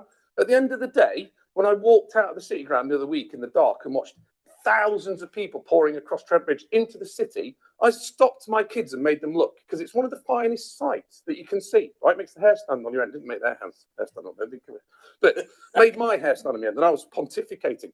But those people are from the city. They're our brothers and sisters, and you're talking about not wanting to fund them. I'm not saying we should join the city. No one here said we should, but it shouldn't be off the table if that's the best option. And you're taking it off the table. You're saying you're going into negotiation to discuss something that's going to either bound the city to its current size, which is unsustainable, or we're not going to join with it. That's terrible. If experts consider that the best option is that my council tax money can help the people of the city of Nottingham to have a better life, I will go for it. Right? I work in the city of Nottingham. I teach children in the city of Nottingham. They live less than a kilometre from my house, and I cannot help them with my council tax because I've chosen to live in the borough of Rushcliffe because it's fantastic. But I work in the city like most people from here do. So come on, let's not be ridiculous. We shouldn't be voting for this tonight. It's embarrassing. Thank you. Thank you, Councillor Gaunt. Councillor Richard Mallender.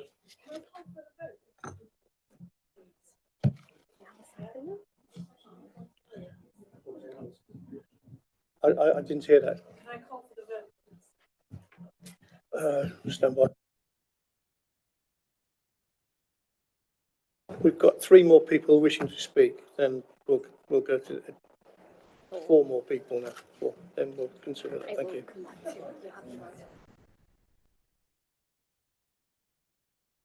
Councillor Richard Mallender.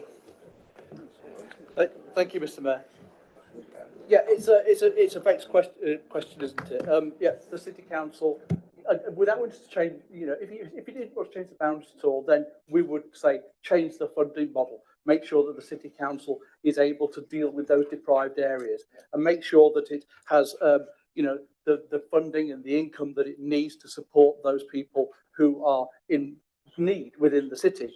Just as the County Council, with the services that it provides, helps the people of Ashfield, of Mansfield, of Bassetlaw, of parts of Rushcliffe as well, who are deprived and in need, because not everywhere is a massively affluent part of the county.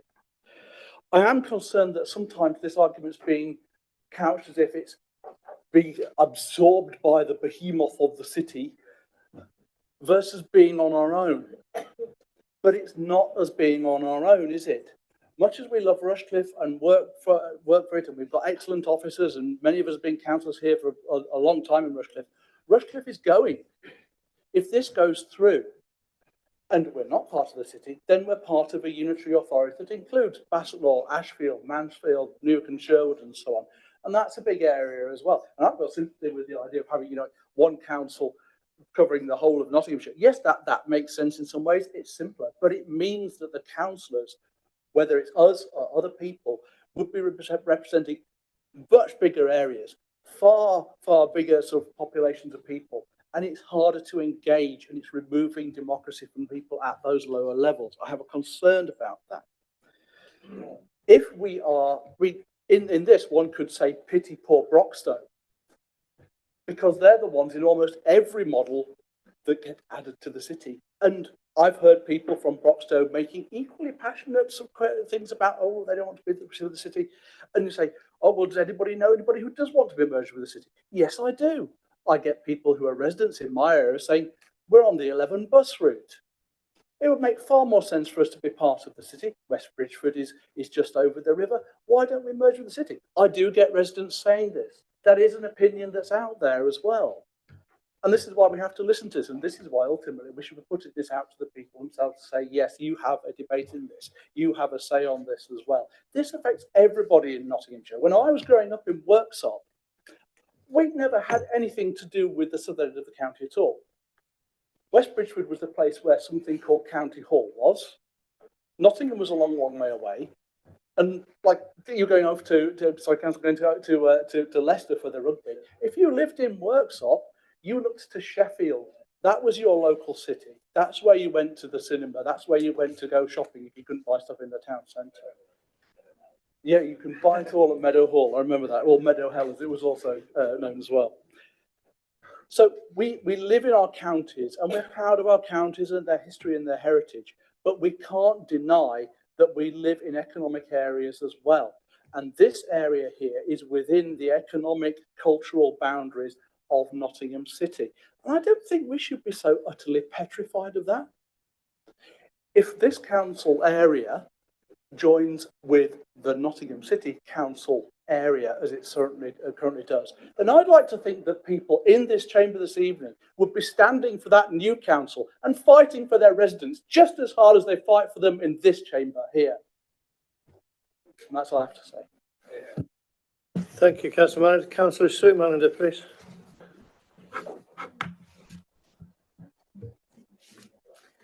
Thank you, Mr. Mayor. I'm sorry if I get a bit emotional about this, but I think I'm the only person who actually works for Nottingham City Council, and I asked, should I come to this meeting at all? Should I come to this meeting where the possibility of a decision being made, which would mean that I wouldn't have a job? I don't know. But I do know that the officers at Rushcliffe work really hard, and I always praise them. I know they work really hard. But I also know, despite the comments made opposite, that the officers at Nottingham City Council also work very hard, and indeed in more difficult circumstances. You should find out the sort of things that the people I represent as a unison steward within people's services in Nottingham City Council, what they have to deal with. So I'd just like to point out that some of the comments that have been made, as far as the motion is concerned, I completely agree with what Councillor Gaunt has been trying to say, that the Nottingham City councillors that are there at the moment that are making these decisions and which aren't the same ones that made the decisions that everyone's talking about, a different set of councillors mainly, they are not going to be the councillors that would be part of the new authority. It will be a completely different authority. There might be some of them that get re-elected to their areas, which are going to be bigger than they are at the moment, their wards, presumably, or whatever it is they're going to be called, divisions. But also, it would be the same for Rushcliffe. It would be a completely different area, possibly on different boundaries. What I don't like to see is that we are putting forward in this council only ideas that I don't think the government is going to accept, because I think they are going to expand the boundaries of the city for those reasons. But I'd just like also to say that City Council do also win awards as well as Rushcliffe, and mostly quite a lot. Best Climate Action and Decarbonisation, Active Nottingham Energy Consultancy of the Year, Frontline Services of the Year for Parks, Grounds and Horticultural Services. And of course, every single year almost, Nottingham City Transport wins the awards for the best bus service in the country. And I also know a lot of people who are young people who were brought up in West Bridgford who would love to be able to say, I chose to live in Rushcliffe, but they can't afford it. They can't, so they have to live in the city and put up with all the terrible things that happen because they can't afford to live in Rushcliffe. So there's choice and choice, isn't there? There's some people have that choice and some people don't. And what we're talking about here are the people that we should be helping that don't have that choice. So, I mean, I don't know what the point was about saying we don't charge people to come into Bridgford Park. I don't think we charge people to come into Woollerton Park or any other of the parks.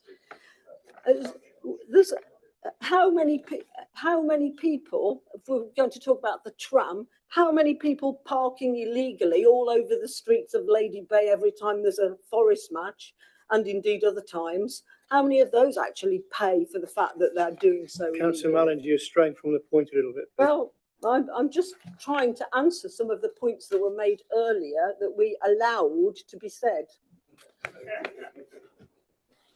There are lots that culturally we are part of the city because that's where the cinemas, the museums and the theatres are, and where I've heard people saying on the opposite side, oh, I never go into the city. What, have you no cultural life at all? That is just so sad. And we're talking about a place that's been a city since 1897, not for 50 years. So I was going to say my last thing, I might get a bit emotional now. You've got 2 seconds. Dickens. To hear the insect on the leaf pronouncing on too much life among his hungry brothers in the dust. Thank you. Councillor Birch, there's one more to speak after this. Thank you, Mr. Mayor. And firstly, thank you everybody for a very good debate tonight. It's been very good natured and very interesting. And thank you to the officers for giving up their Thursday evening as well for this meeting. I want to make clear from the start that I am against joining the city. And my first duty as an elected councillor is to represent my residents, and my residents in Cropwell, which is Cropwell Bishop, Cropwell Butler, Althorpe and Tivby, are a rural ward, and they differ, their needs differ, their priorities differ a lot from the city.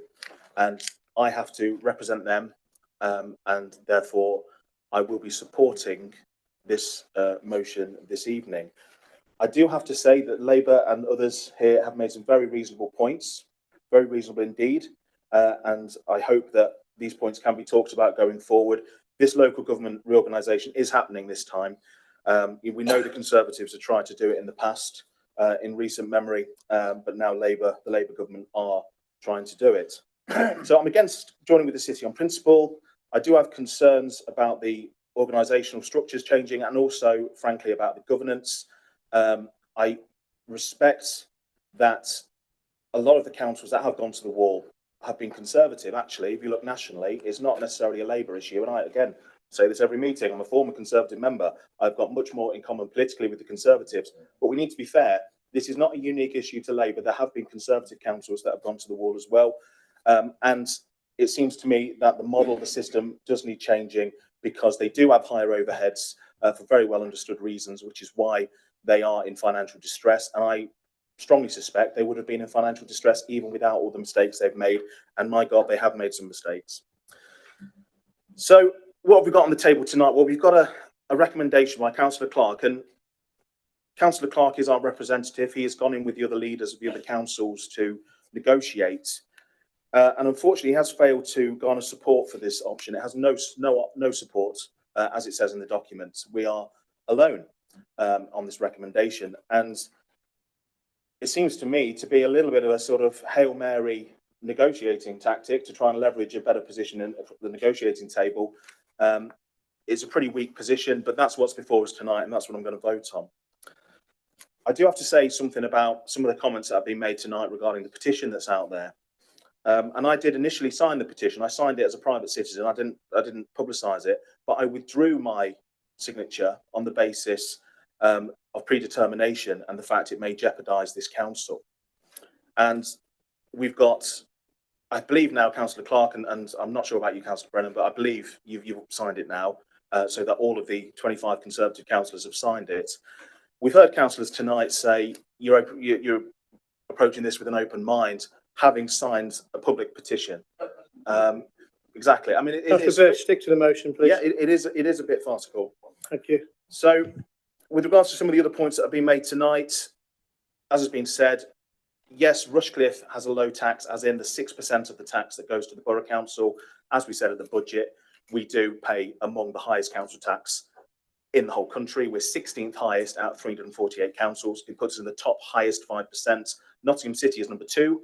We're number 16 out of 348 councils. So we are still a high tax council. Let's not try and imply otherwise here.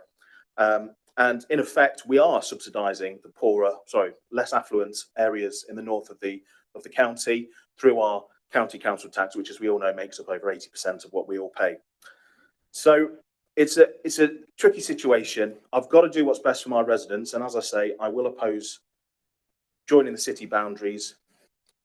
For that reason, I've got to look out for them, and that is and always will be my priority. But again, I just want to thank everybody for what has been a very good and rational and very calm debate this evening.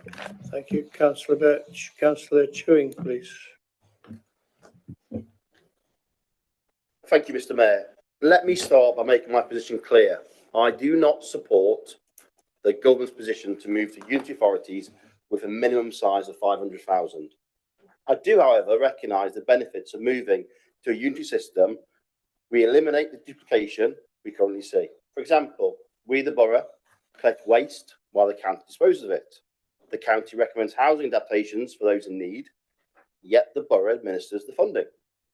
These are just a few examples of how the division of responsibilities creates inefficiencies and confusion for our residents. Surely it makes sense to combine these services into a single council, removing duplication, streamlining processes, and making it easier for our residents to access the support they need.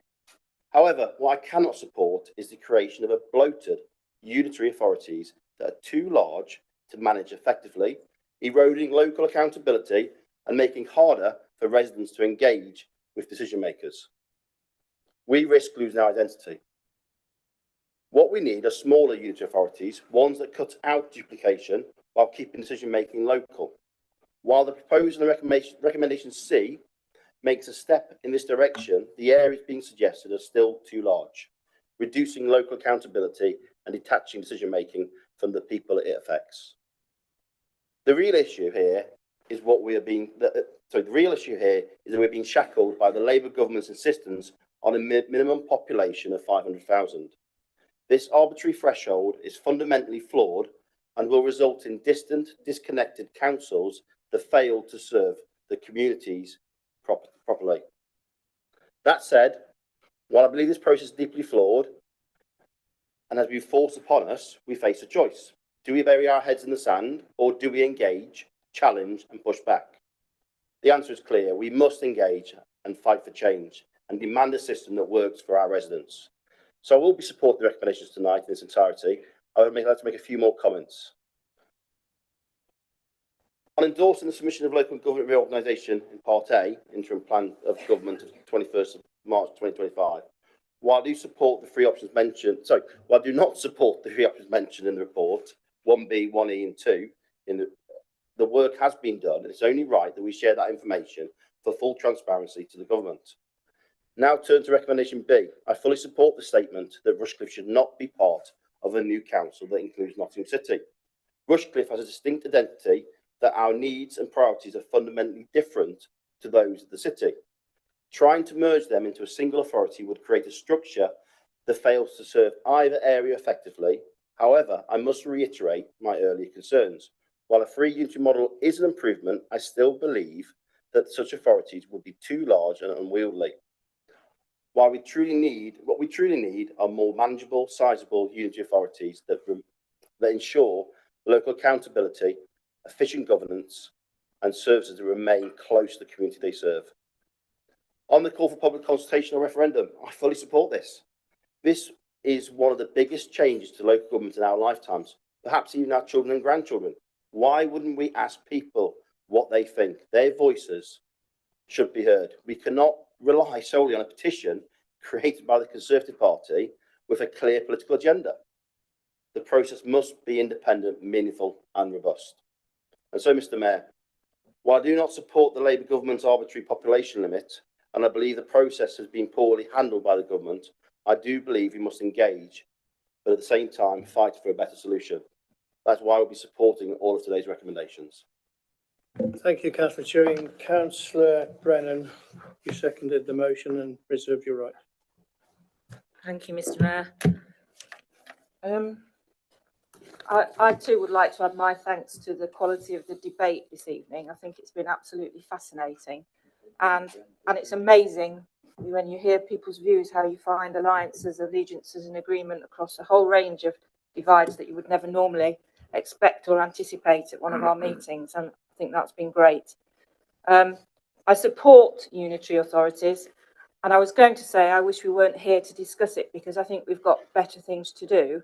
But having heard the debate, I actually think it's been an extraordinarily useful discussion and will inform the debate, whatever is agreed going forward, because there's still an awful lot to play for.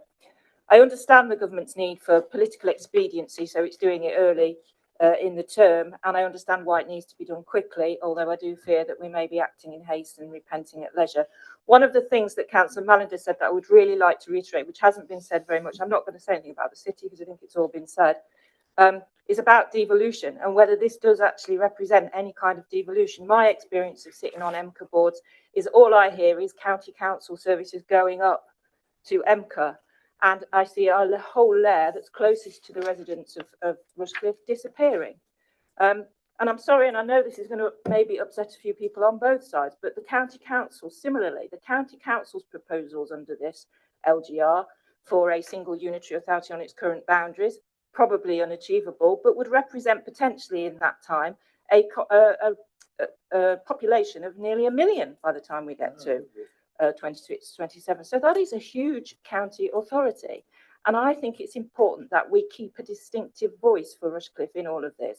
And by putting in a different proposal, that doesn't delete the ones that are in the PwC report, which quite frankly are based on some pretty, I'm not going to say dodgy, pretty questionable financial assumptions. We don't know what the government is going to bring out in the local government finance review towards the end of the year. They could change the entire basis of council funding that makes a lot of these assumptions about what works and what doesn't work completely irrelevant.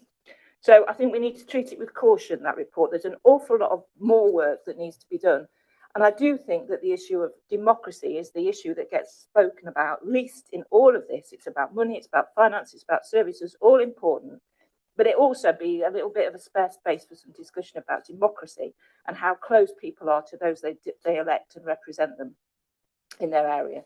Doing nothing's not an option. We have to engage with it. We all have, I think, this discussion tonight has proven that we are all engaged and we're taking it seriously.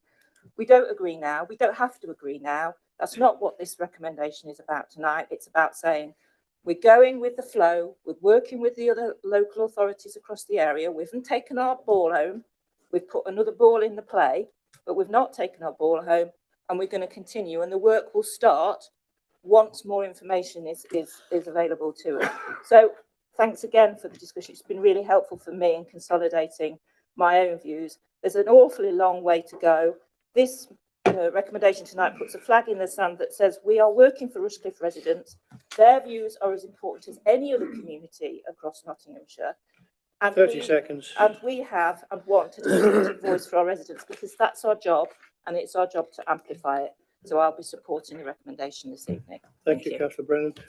And to respond, Councillor Clark. Thank you, Mr. Mayor. Yes, I'll reiterate what Councillor Brennan's just said. Been an interesting and a reasoned debate and calm. Just to respond to a few of the comments that have been made, in fact, we're going right back to Councillor Walker's original comments. There was a reference to treating it as a game.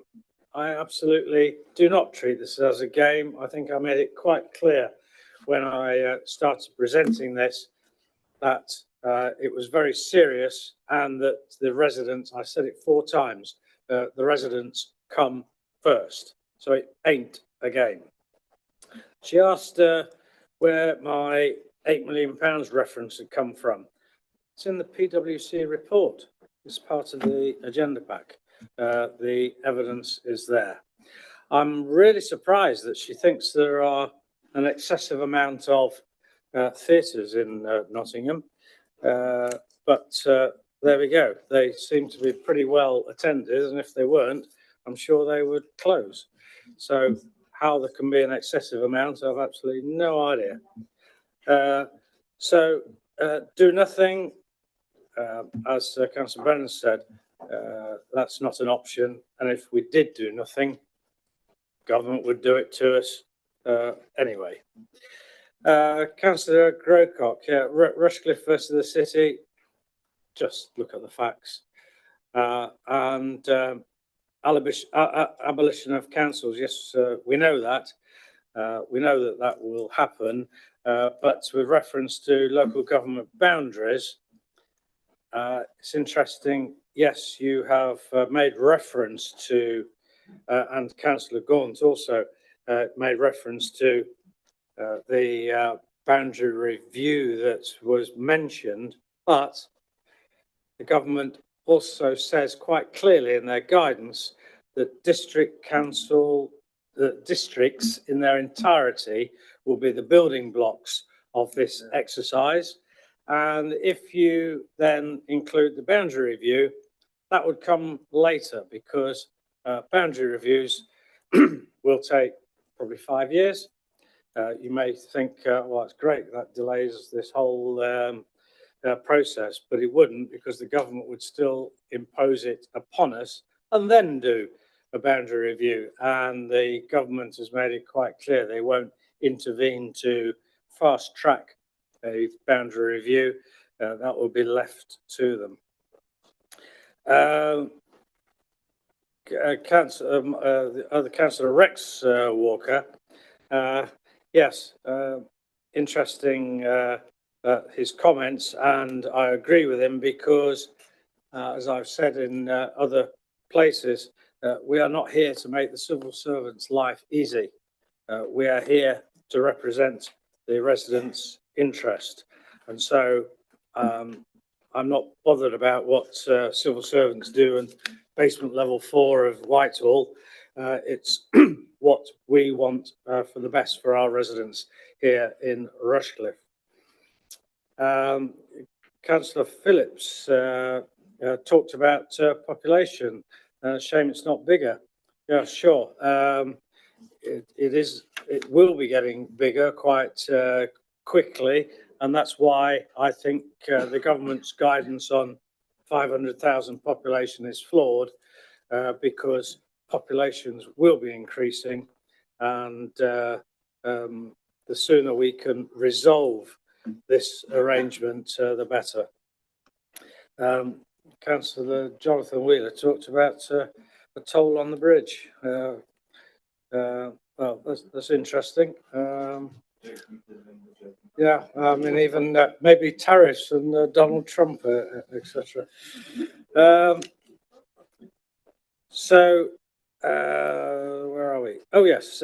Councillor Gaunt referred to 30 seconds. We're already paying for other services, but I agree with that. But they are the high quality, efficient services. They're not failing, inadequate services. I think I will finish there, Mr. Mayor, and just thank everybody for a very reasonable debate and ask everybody to support the motion. And can I request a recorded vote, please? Thank you. Yeah. Okay, we'll put the request for a recorded vote to the. We need 4 to support first. We need 4 to support, then we'll put it to the vote. Okay. Yeah. All in favour? Yeah, you got 4. Yeah. Okay. So the monitoring officer will read the names out. Thank you, Mayor. So we are voting on the substantive motion. I'll call each councillor by name. If you can please say if you're voting for, against or abstaining. Councillor Barney. For. Councillor Billen. Abstain. Councillor Birch. For. Councillor Bird. For. Councillor Brennan. For. Councillor Brown. For. Councillor Butler. For. Councillor Calvert. Abstain. Councillor Chaplin. Abstain. Councillor Chewins. For. Councillor Clark. For. Councillor Cumberlack. For. Councillor Cotty. For. Councillor Della. Councillor Eddyveen. For. Councillor Ellis. For. Councillor Fletcher. Abstain. Councillor Gaunt. Abstain. Councillor Giorgio. For. Councillor Gowland. Councillor Grocock. Abstain. Councillor Inglis. For.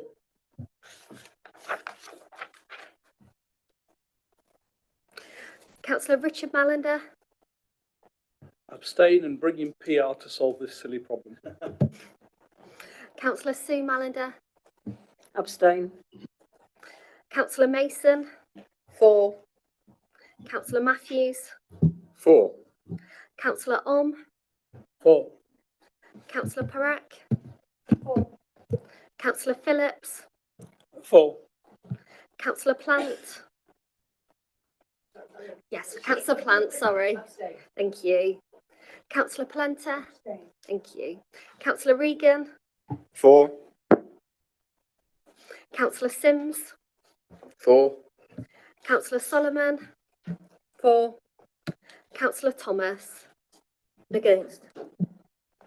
Councillor Upton. Councillor Verdi. For. Councillor Jan Walker. Councillor Rex Walker. For. Councillor Way. Abstain. Councillor Wells. Councillor Gordon Wheeler. For. Councillor Jonathan Wheeler. And Councillor Williams. For.